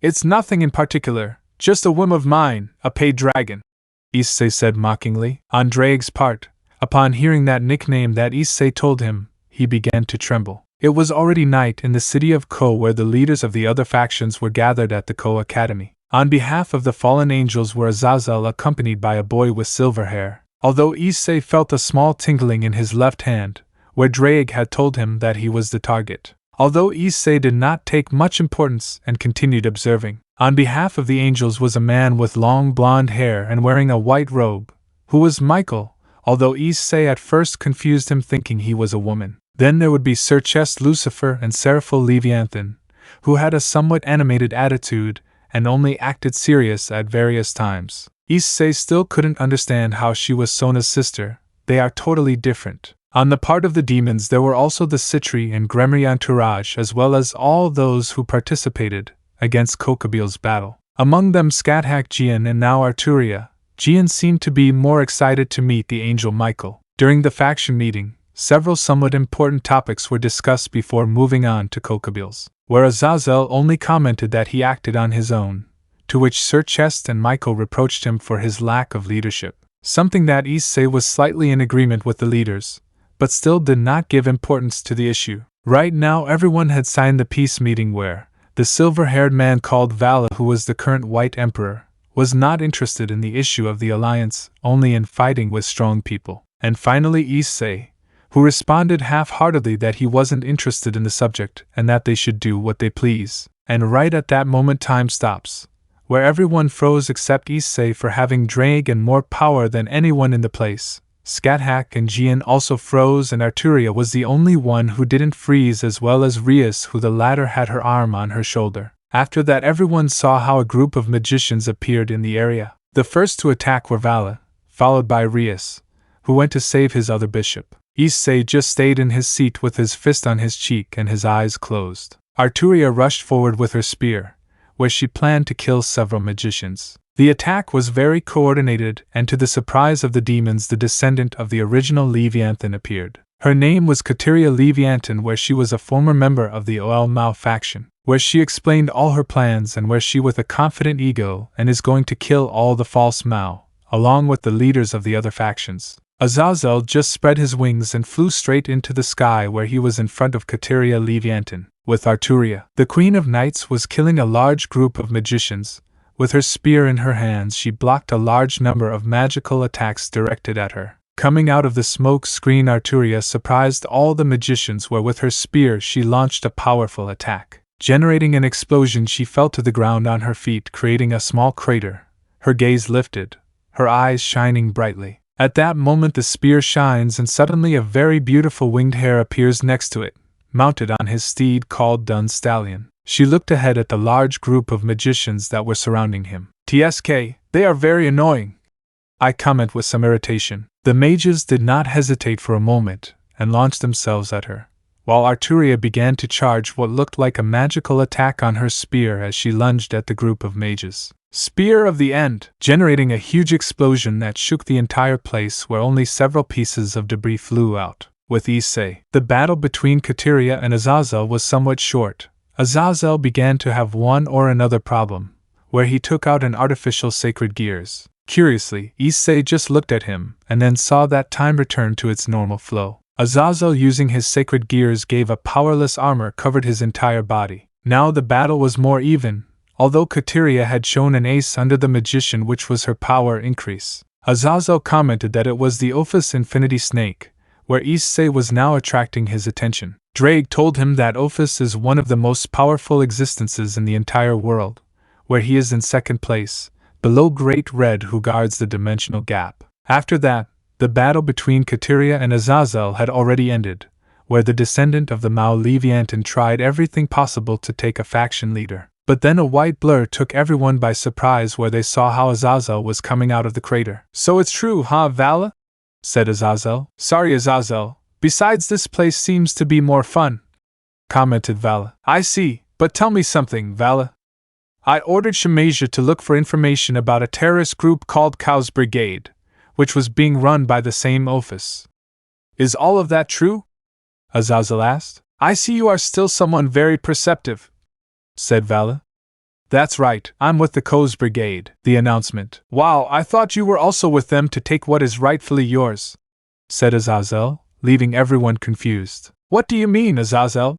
asked Sirzechs. "What you mean is simple, or it's not worth it, Lucifer," he said with a smile. Everyone opened their eyes in surprise and shock, as did everyone who was already unfrozen and was now aware of the situation. "That's right, I'm Vala Lucifer. I'm the great-grandson of the original Lucifer, and I'm also the Hayato," Vala said while unfolding his demon wings and those of the dragon. Everyone no longer knew what to do right now. They were in front of the strongest Hayato in history. "So he's the most powerful in all of history, huh?"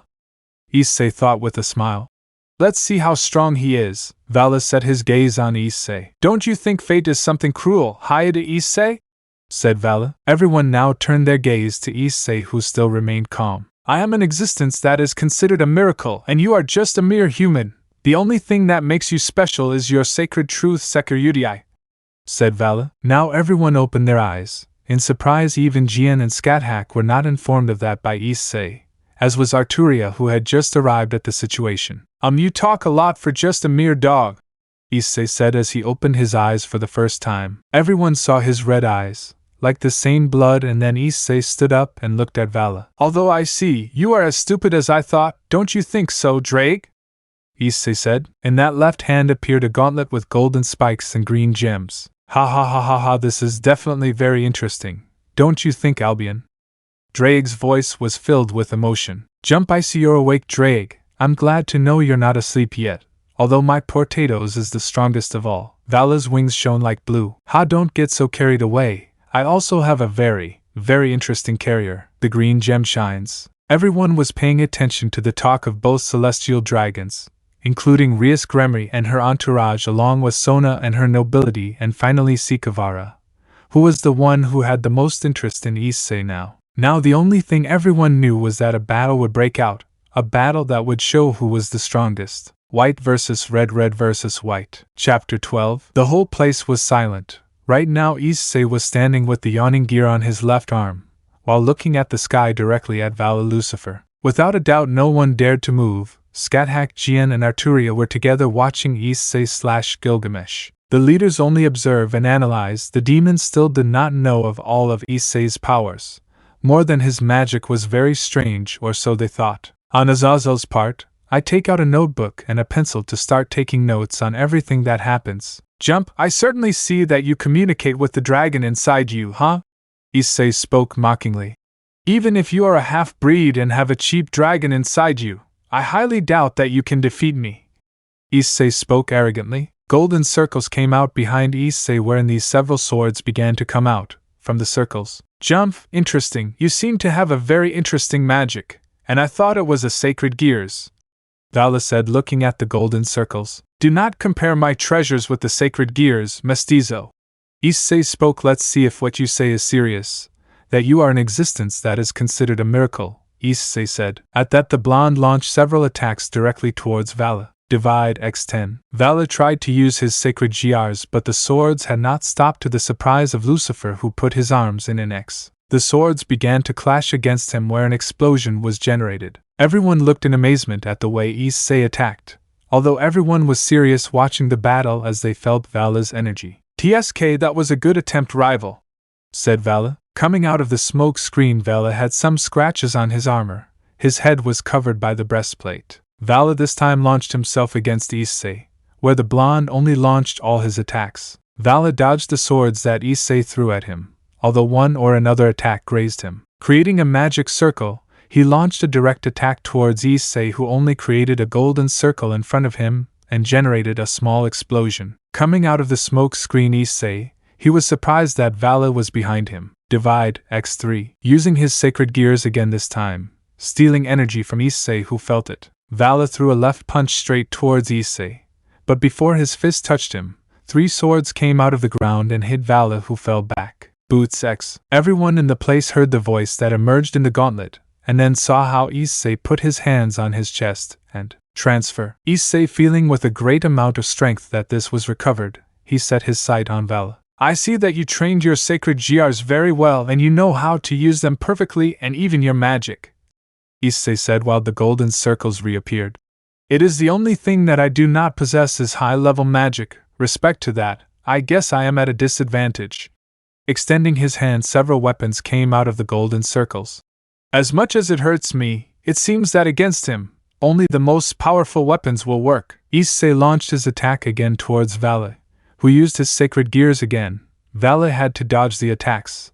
While Vala was flying, he created several magic circles and launched direct attacks towards Issei again. Another explosion was generated in the place where Issei was right now, 3 meters to the side where the explosion was generated. Vala launched himself to attack Issei with his bare fists, where he dodged the blonde's attacks. When trying to connect a direct blow, Issei jumped, still attacking. The battle was worth what he could to block the attacks. Realizing that he could not use his sacred gear, he would bet on attacking in close combat or, at best, using magic. Issei dodged Vala's blows, while still attacking his rival. Vala, in an attack of desperation, hit the ground wherever he was, began to crack and disable Issei, who became confident, and Vala appeared ready to hit him. About to hit him, Issei put his left arm as a shield where he stepped back a few meters. Vala launching herself against Issei, who quickly makes a sword appear in her hands and blocks Vala's blow.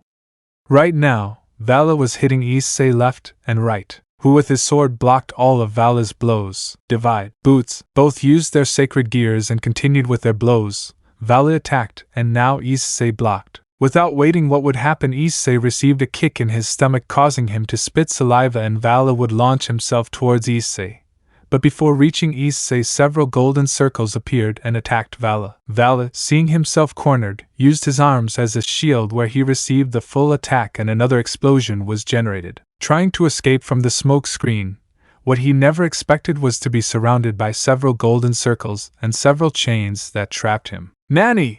Vala shouted in surprise. At that, All of Issei's weapons shot straight towards Vala, where a huge explosion was generated throughout the place. The faction leaders acted quickly, and created a magic circle covering everyone, as did Skathak, Jian, and Arturia. Incredible, said Jian, looking at the huge explosion that Gilgamesh/Issei generated. Although the battle is not over yet, said Arturia, looking at the battle site. Everyone had heard what Arturia said and turned their gaze. When the smoke screen dissipated, they could see Vala, who was completely injured with pieces of his armor destroyed. TSK, for a mix between a demon and a human, you sure are tough, not to mention having a dragon too. You've certainly created a real eccentricity, Issei commented while looking at Vala. Vala, for his part, just gritted his teeth at how Issei was talking about him.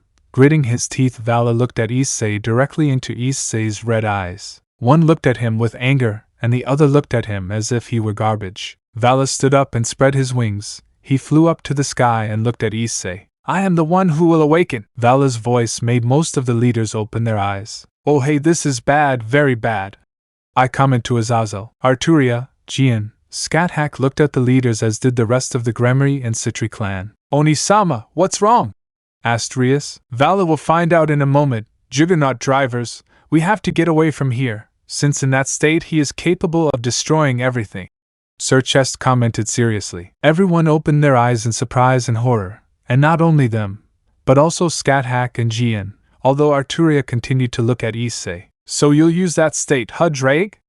Issei asked Ddraig. That's right, partner. What do you plan to do? Ddraig asked Issei. I am the heavenly dragon who stole the principles of God's supremacy. Issei just looked at Vala, where the blonde's body was covered by a golden glow, then revealing his golden armor. His hair was now arranged upwards. I envy the infinity and pursue the dream. Vala's armor began to change radically, while Issei just watched, where a key appeared in his hands. I will become the white dragon of supremacy. The size of Vala had increased considerably. An attack, idiot, to come from the front, but in the end, I praise your effort, Issei commented, but I see that you still haven't learned the lesson. Dreams disappear when the dreamer wakes up.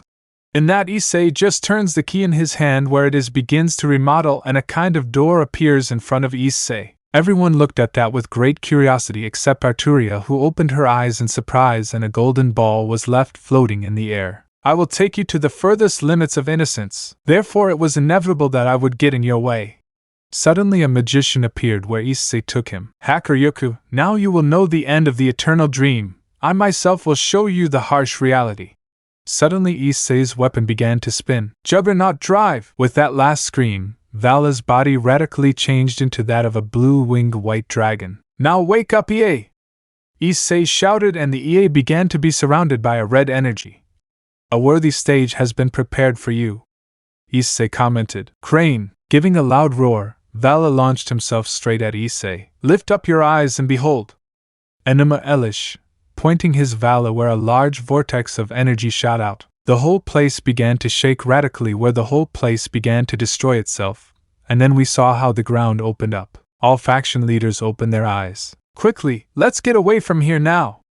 Arturia ordered everyone, who quickly reacted and moved away from the place, and created a barrier around Vala and Issei. At that point the shock wave hit Vala, where a huge explosion was generated all over the place, where the barrier began to break down, and then it was completely destroyed. All the leaders looked directly at Issei, who still had his Eay in his hands while the red aura continued to surround him. And then they see Vala, who was completely wounded.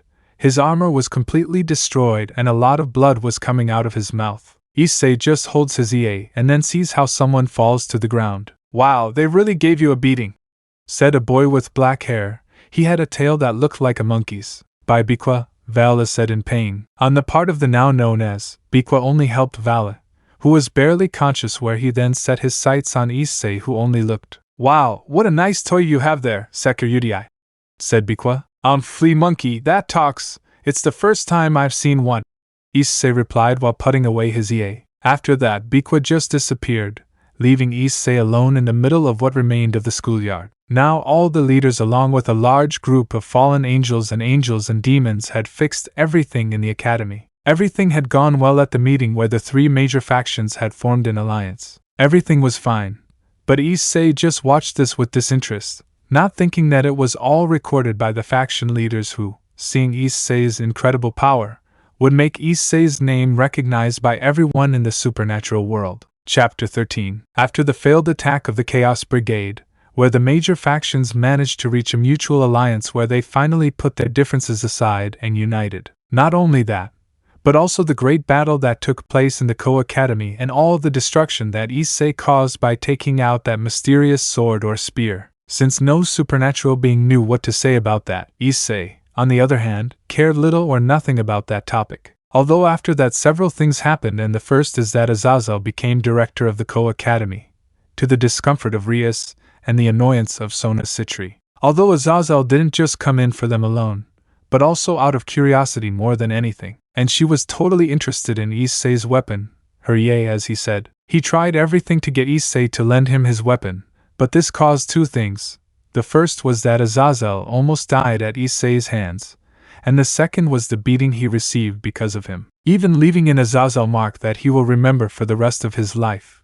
Never again will he bother Issei if he doesn't want to lose another wing. After a few weeks he was about to finish school where they would start summer vacation, although Issei was not interested in that subject, since I was looking for the simplest way for Arturia and Jian to fall in love with him, although that didn't work, and with her relationship with Scathach, it didn't change much, since Issei knew very well what her personality was like. Present, in the Great Koh Academy, you could see how Azazel was running all over the place, while several swords were falling around him. "I already told you I was sorry, I won't do it again!" Azazel shouted. Why was Azazel running? And it's simple, he wanted to touch Issei's treasure, who saw him and began to bombard him with his attacks. "Come on, mongrel, run like the plague you are," Issei said with a bloodthirsty smile, while in the distance there Reina Tsubaki sounds along with Rias and Akino, while on the other side of them were Arturia and Jean looking at everything. "Shouldn't you not help him?" asked Jean. "Leave him alone, he deserves it for trying to spy on us," Arturia commented with her arms crossed. Ah! They had all heard a huge explosion in the place, and then they turned their faces and saw Issei, who was laughing. Ha ha ha ha ha, Issei laughed. They all just sighed, and Akino just licked her lips. "Fufu Hyoudou-kun is starting to get bigger," she said with a blush, while she saw Azazel coming out of the crater all wounded. While Azazel was crawling on the ground, someone had stood in front of him. Looking up he saw Issei with his arms crossed and his red eyes. They seemed to be piercing his soul. Golden circles appeared behind Issei, where Azazel just trembled. "Last words, half-breed?" Issei asked. A story inspired by Fate Ataraxia, which deals with how Karen must face the challenge of being the master of a peculiar character. "Gulp, yes, and Arturia, you have very good breasts," with a smile said Azazel. But Issei only increased his circles, scaring Azazel even more. "I'll make it clear that no one touches or sees what's mine," said Issei angrily. After that, several explosions and several screams of pain were heard. After the terrible punishment that Azazel suffered, right now everyone was in the occult club, where Azazel told them about the trip, which would lead them to the underworld. Although Issei did not pay much attention to what Azazel said, because he was distracted by seeing Arturia or talking to Kokabiel herself. "Well, before I forget something, Issei," Azazel called Issei. The blonde only directs his gaze to Azazel. "What's wrong, half-breed?" Issei asked. "In fact, you have an invitation to go to the underworld, also to visit the red-haired girl's family, and they want to talk about a topic with you," said Azazel while handing a letter to Issei. For the blonde, he just opens the letter and starts reading it. Spending a few minutes, Issei then just throws the letter in the trash and takes a glass of wine. Everyone looked at Issei, who just left the wine glass on the table and looked at Azazel. "I'm not interested in going to the underworld to talk to the parents of the half-breed there, but because I feel that you also have something to do with it." Raising an eyebrow, Issei looks at him. "Relax, it's nothing bad, believe me, besides it's a dinner, maybe there's something else that interests you," Azazel said to Issei. For the blonde's part, he only looks at Azazel, who stiffens at the look Issei gave him. "Humph, all the treasures in this world belong to me. Depending on what kind of treasure it is," Issei commented as everyone looked at him. Although they didn't understand what they meant by treasures, they guessed that Issei has a large amount of massive gold. "And what's the good of going to the underworld, Azazel, since something interesting will surely happen? By looking at your eyes, something big will undoubtedly happen," Arturia commented. Sighing seems you figured it out, hee hee. Azazel laughed nervously. What's going on, Azazel? Will something happen at the young demon's meeting? Rias asked. Azazel shakes his head. No, nothing like that, but a meeting will be held with the Askar faction, said Azazel. Everyone is surprised, except for Arturia Jian and Issei/Gilgamesh, and then they listened to Azazel's entire explanation. The next day, right now all the demons were traveling by train to the underworld, being accompanied by Issei/Gilgamesh. And he didn't come alone, but also, there were Skathak, Arturia and Jean. The reason they also came with the demons was mere curiosity about what hell would look like, although they didn't get the impression they wanted. As the train continued, Issei noticed that Kaneko was a little more distant, but he didn't give it any importance and continued drinking wine. I thought hell would be more flashy, Skathak said. It is definitely something incredible to see this, Jean commented. Yes, although I see this well, it looks like a normal city, said Arturia. At that point the train stops where everyone disappears and then Issei and the girls appear at the top of a mountain. Following that,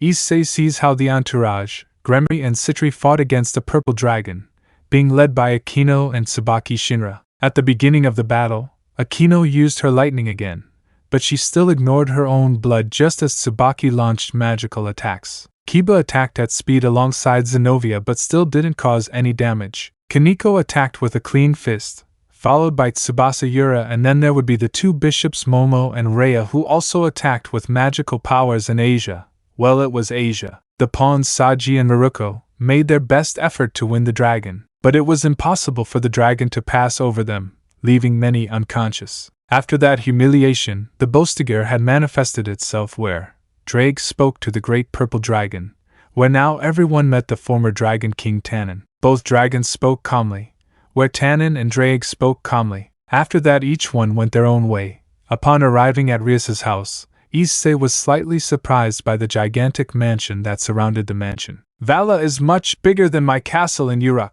Issei thought looking at the enormous mansion. After that, everyone went inside, being guided by the same maid, Grayfia, where in the corridors they met a boy with red hair. And Rias, said the boy. Hello Milikas, said Rias while hugging the child. When the boy introduced himself as Milikas Gremory and that he was Rias's nephew, no one said anything other than greeting the boy. Dog. When Milikas laid his sight on Issei, his eyes shone with emotion, and he went to speak to him and praise him for what he had done against the battle against the White Dragon. Issei at first wanted to know how the hell he knew that he used his Eay, but he didn't give it importance, and just stroked Milikas's hair and answered a few questions. Upon arriving at the room they met a beautiful woman with purple hair and violet eyes, and she had a great resemblance to Rias. Issei looked at the beauty in front of him, and wondered if she was Rias's sister. Although to their surprise it was the mother of this same woman.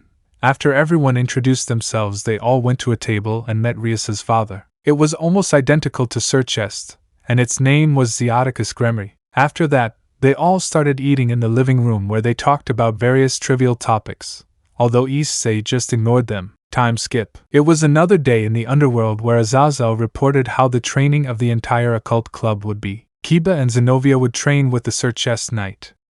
Akino would train with a certain Barakiel and Kaneko would train alone. Then Rias would also train, and finally Asia and Gasper were the ones who had easy training. And that would be all, said Azazel, and then looked at Tannen.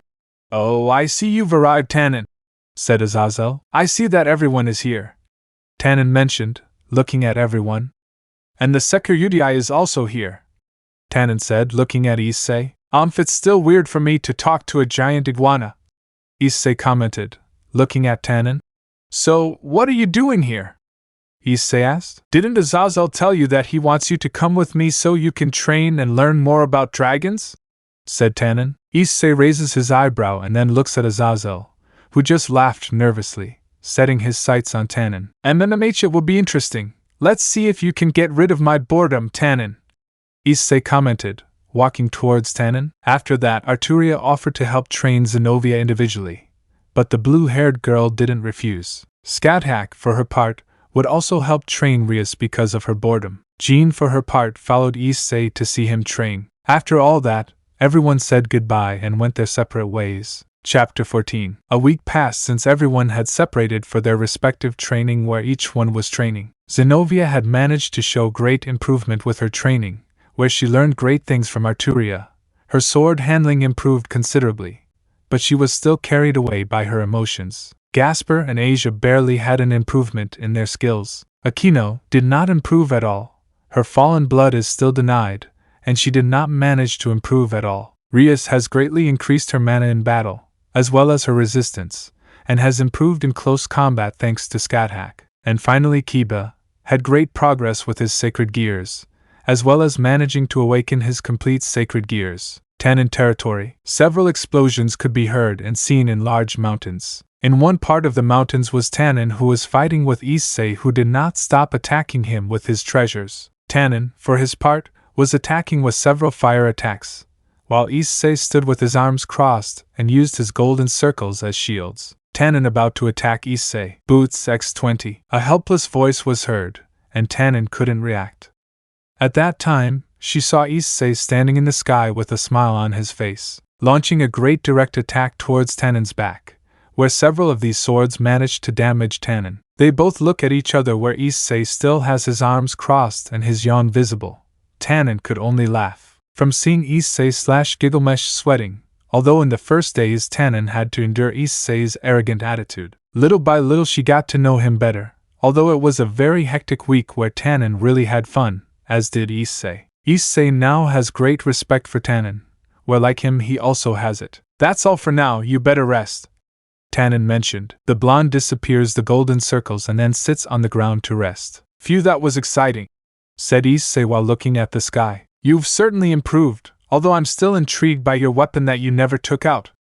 Tannin asked Issei. If you had taken it out, you would already be half dead and the underworld would have been destroyed, said Issei. Ha!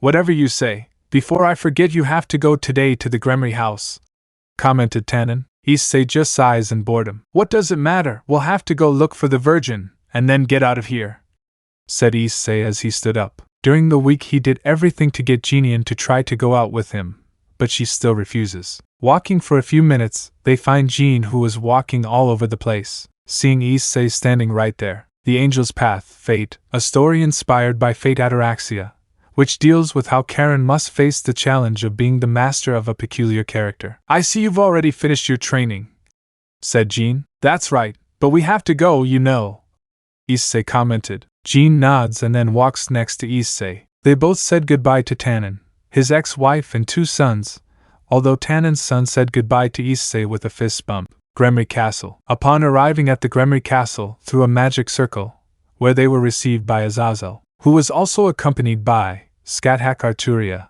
and some members of the Gremory entourage. Although Issei realized that the albino girl was missing, he didn't give it any importance and continued on his way. After being informed of what was going to happen, this night where Issei was an honored guest as well as his companions. Although Issei only didn't care about trivial matters, then they also told him about Kaniko's condition, where Issei just listened to everything with his arms crossed, but he didn't care. Although Skathak seemed tough and distant from the group, Issei/Gilgamesh managed to get a decent conversation out of her. Time skip. It was time for the celebration where Issei was walking with Jean, Skathak and Arturia being guided by the Gremory team. The group was walking towards the room where the meeting would take place, but then they heard an explosion at the door. Ha ha ha, what's up with the great Virgin Secuvaria? Doesn't she like people telling her truths? Said a voice. Issei's gaze quickly focused on the demon who had insulted Secuvaria. His hair was blue, his skin was dark, he had some marks on his face, and his clothing was black with yellow lines in the shape of lightning. You'd better take back what you just told me, Zephyror, said a coldly female voice. Ha! I'll say it again, bitch! I said I'll teach you right away in a private room with great trouble. The one Isan of Agar's really doesn't like being without her guards, right? Heh, is that why you're still a virgin and hasn't let a man get close to her until now? Geez, all the women of the Mao's families reek of virgins and are insufferable. That's why I said I'll hold a formal opening ceremony for you, Zephyror said mockingly to Secuvaria. But before anyone could answer, Issei stepped forward, where everyone had been looking at him. Following his path, he passed by him, without giving it much importance, which bothered the demon. Who do you think you are, human? A slave like you should be kneeling before someone like me, or do slaves not know what manners are? Issei commented. Ah? Who do you think you are, human? Said Zephyrdor angrily. Besides, what the hell are you and what is a human doing here? Said Zephyrdor looking at Issei. You're asking who I am? Just seeing me should be enough for you, Issei said arrogantly as he turned around and looked at the demon. Oh, you see Rias and Secaveria are here too, a male voice said. In that everyone sees a boy with green hair, he had a noble outfit and a smile on his face. Oh, but look, we have here the great Diodora Astaroth, said Zephyrdor mockingly. Everyone greeted Diodora, although Asia felt uncomfortable. But Issei managed to detect something in Diora, which made him only put a slight smile on his face. Who knows, I would say that I would find someone who I know is the opposite, Issei thought. Diodora tried to calm everything down, but then a man with muscles arrived. It was Serorg Bale, cousin of Rias Gremory. Although he tried to calm Zephyrdor, he stood in front of Serigor where he tried to hit him, but was sent flying. Issei just watched as the idiot demon was embedded against the wall, though his gaze turned to Diodora, who also saw Issei. Issei just gave a slight smile and turned around where, right in front of him, was Razor. Came out of Issei's lips. So you are Hayato Eay, right? I am Serorg Bale. It's a pleasure to meet the one who defeated Razor. He showed a smile and extended his hand. For the blonde, he just looked at him, and then passed by him, ignoring Serigar, to then be in front of Diodora. They were both staring at each other.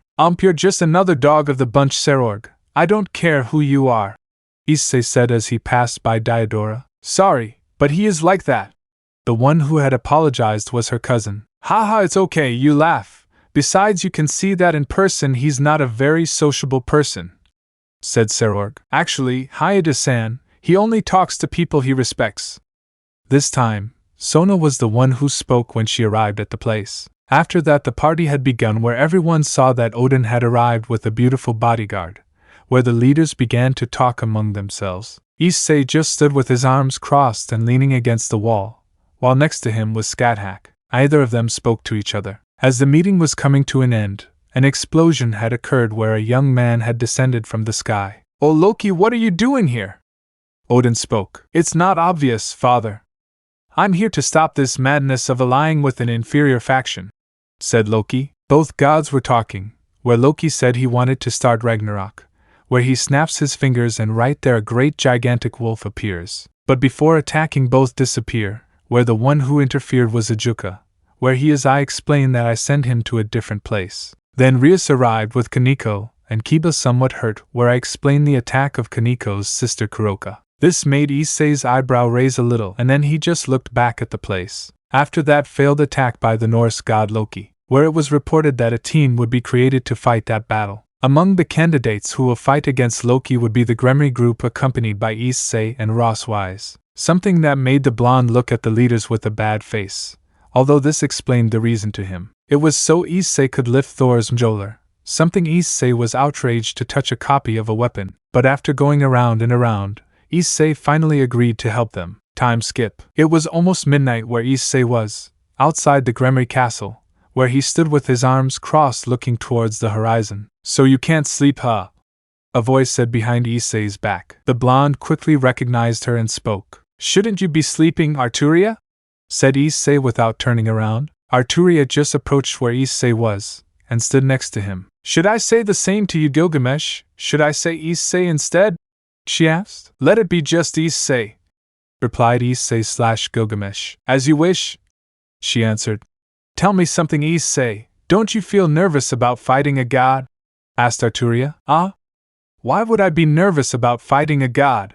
Said Issei looking at Arturia. You will face a god, and not just any god, a god who has in his power a great wolf that with its teeth is capable of killing the gods with one of its simple bites, said Arturia. Issei/Gilgamesh looks at her for a few minutes, and then just gives a slight smile and looks straight ahead. To become better people we must face challenges that seem impossible to overcome, said Issei while looking at the city of the underworld. Arturia only saw Issei, while she saw that he only looked at the city. This reminds you of your kingdom, right? Asked Arturia. Its walls around the place reminded me of Uruk, when it was king, Issei commented. Tell me something, Arturia. How did you end up appearing in this place? Issei asked. I have no idea, Issei. I was in a dark place and then I saw an elderly man and next to him was Merlin. Arturia commented. And then I ended up appearing in the forest of Koh City, and I felt Scathach and Jian's energies just like yours, so I just ran to the academy, said Arturia. I see, Issei said. And what do you think about this? That the faction leaders want you to become a figure of heroism for the kids? Arturia said. At the meeting, where the leaders were desperately searching for Issei to help Rias and Sona, the blonde refused until the leaders told him the whole truth. They need someone who will motivate the children to improve the underworld, where the lower classes and nobles can be equals, as well as a figure who keeps the factions united, an example of justice and a hero for the children. A hero is one who can carry the weight of the world on his shoulders, Issei said without looking at Arturia. Chapter 15. There was little time left for everyone to go to the area where the Norse god Loki was imprisoned. The Gremory entourage was talking and preparing everything with their queen Aquino, while Rias and Sona talked together and prepared tactics, while the leaders were talking among themselves and preparing everything for the plan to be resolved. The mission was to just buy enough time for the copy of Mjoller, and then Issei to take it since the Security would be the only one to wield it. Although everyone was waiting for Issei to arrive, the magic circle was almost ready. At that, the entrance door opens where everyone sees Issei, his clothing with half of his armor on the bottom, and his torso uncovered while red lines are on his body. I'm here, it's time to start this, Issei said. Everyone just nodded and started walking behind Issei, then placing themselves in the magic circle. Well, first of all, Issei-kun, said a green-haired man. You better not confuse things, Mouse, said Issei, calling attention. The reason why I do this is simply because I am bored and I hope that God is strong. Nobody said anything, even though they knew what Issei's personality was like, even knowing about the two powerful weapons he has in his possession. They wouldn't dare to correct them since they are nothing, although Odin only laughed, amused by the situation he found himself in. Ha ha ha ha ha, I like this boy. He is without a doubt the strangest Security I have ever seen, were the thoughts of the god Odin. Each and every one said goodbye to their family and prepared to go to the battle where the Mauajuka transported them. Somewhere in the underworld, you could see someone wearing a cape walking very calmly, while a hood covered his face. But then a lock of purple hair was noticed. At that he stops his steps and looks ahead. Is that energy familiar? Her voice was clearly feminine. Could it be him? She mentioned. Looking all around, she stops and looks towards the horizon. There it is, I comment, while with the others. They had already arrived at the place where he would face the Norse god Loki. Issei, for his part, just looked around and then looked at the silver-haired woman. She was certainly a beauty, and that Valkyrie outfit certainly looked hexy on her. You'd better watch out. When Ddraig said that, suddenly some creaking sounds began to be heard throughout the place. At that moment a strange explosion of crystals occurred, from which Loki and his son Fenrir emerged. Damn you, Ajuka! Lokio shouted angrily. As everyone looked up at the sky, the first to approach was Rias, who stood in front and looked at the Norse god. A story inspired by Fate Ataraxia, which deals with how Karen must face the challenge of being the master of a peculiar character. Or I see the Maus have already sent the team, said Loki with a mockery. Loki-sama, stop this madness. And Odin-sama. Oh, I see you are the silly Valkyrie who protects Odin, said Loki. Haha, really, they sent you guys to stop me, Senpate. You talk a lot for a simple god, a male voice spoke. At that everyone fixed their sights on Issei as well as Loki, who everyone sees as Issei begins to walk. His steps were slow and calm, as he stopped a few meters from Loki. His gaze shifted to the large wolf that was with him. That dog will definitely be a pain in the ass, Issei thought. I'll definitely have to use them, tisk, damn flea-ridden dog. Passing his gaze with Loki where he looked directly into his eyes. So you are the Security of this story, you are definitely someone weak-like. But then something brushed against his cheek, causing a line of blood to flow from his cheek. Everyone saw how next to Issei there was a magic circle where you could see how a sword was coming out of there. I see even a god can bleed, huh? Even as a human, very interesting. Issei spoke. You damn, how dare you? How dare I? It's easy, you're nothing but trash, and the trash of being thrown in the dumpster. Issei spoke arrogantly and a smile formed on his face while more golden circles surrounded Issei. Now, false god, let's see what you can do. Issei spoke. At that point, several swords shot out towards the Norse god, where Loki used magic circles to protect himself, where several explosions were generated. Unincredible, said Rosswise. They were all the same. From the smoke screen came out a wolf, where the huge wolf opened its mouth, ready to bite the blonde. But when he was a few meters away from him, some chains had caught him. They began to surround his entire body and immobilize him. But without Issei realizing it, a huge snake came out as well as 2 more wolves, and they jumped towards Issei. But before they could do any damage, several swords and magic attacks hit the attackers squarely. Raising an eyebrow, Issei/Gilgamesh watched as enormous creatures retreated. To then see how you would sound, Rosswise, Tsubaki, Kiba, Kaneko, Asia, Zenobia and Irina stood next to her. Don't expect me to thank you, Issei said while he looked back at the Norse god Loki, who was looking at Issei furiously. I'll take care of Loki. You take care of the dogs and the snake and don't let Firlize escape, Issei commented. Everyone saw Fenrir, who could not move because he was trapped. They quickly nodded and went to fight the other enemies. Seriously, do you think you can take me on alone?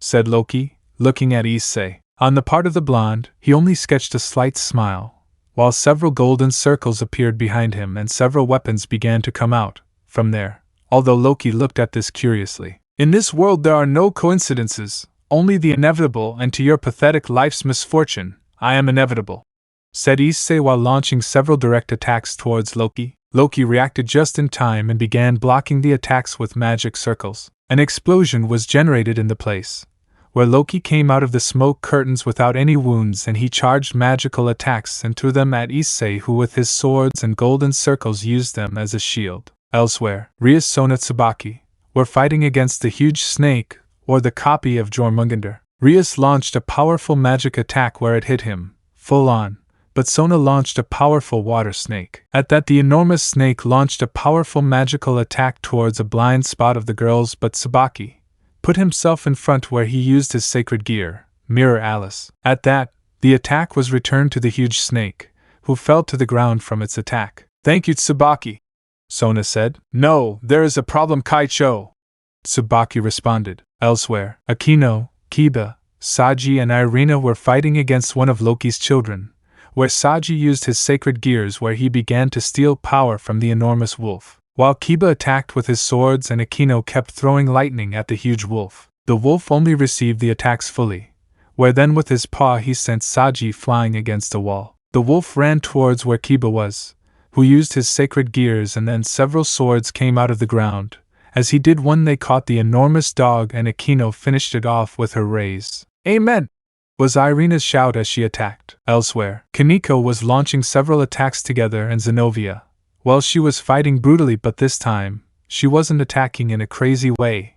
Her movements were very precise, and with her teeth. Asia was healing from a distance as much as she could, while the long-distance attacks were being carried out by the Hexy and beautiful Rosswise with several magic runes. The wolf was very cornered. In order to attack, Zenobia and Kaneko's Sellas were managing to keep it at bay. Apparently their training was giving good results from everything they did, and now fighting better than before was a great advance for both of them. With Issei, clearly the battle was very even, for Issei, who felt his mamante amused, dodging every attack from the Norse god Loki, while not letting himself be touched by the attacks. Loki was losing his patience. Attacking now without any control, Loki launched several attacks in various places directly at Issei. Reckless, Issei said as more golden circles appeared and covered him. Damn human, die already!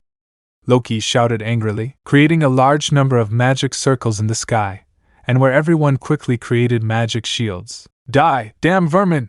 And with that last shout, Loki launched all his direct attacks towards everyone in the place. Throughout the place, gigantic explosions were generated. Throughout the place, where a large curtain of smoke was generated in the place. Loki just looked at the place where he launched the attack, but then he opened his eyes. Nanny!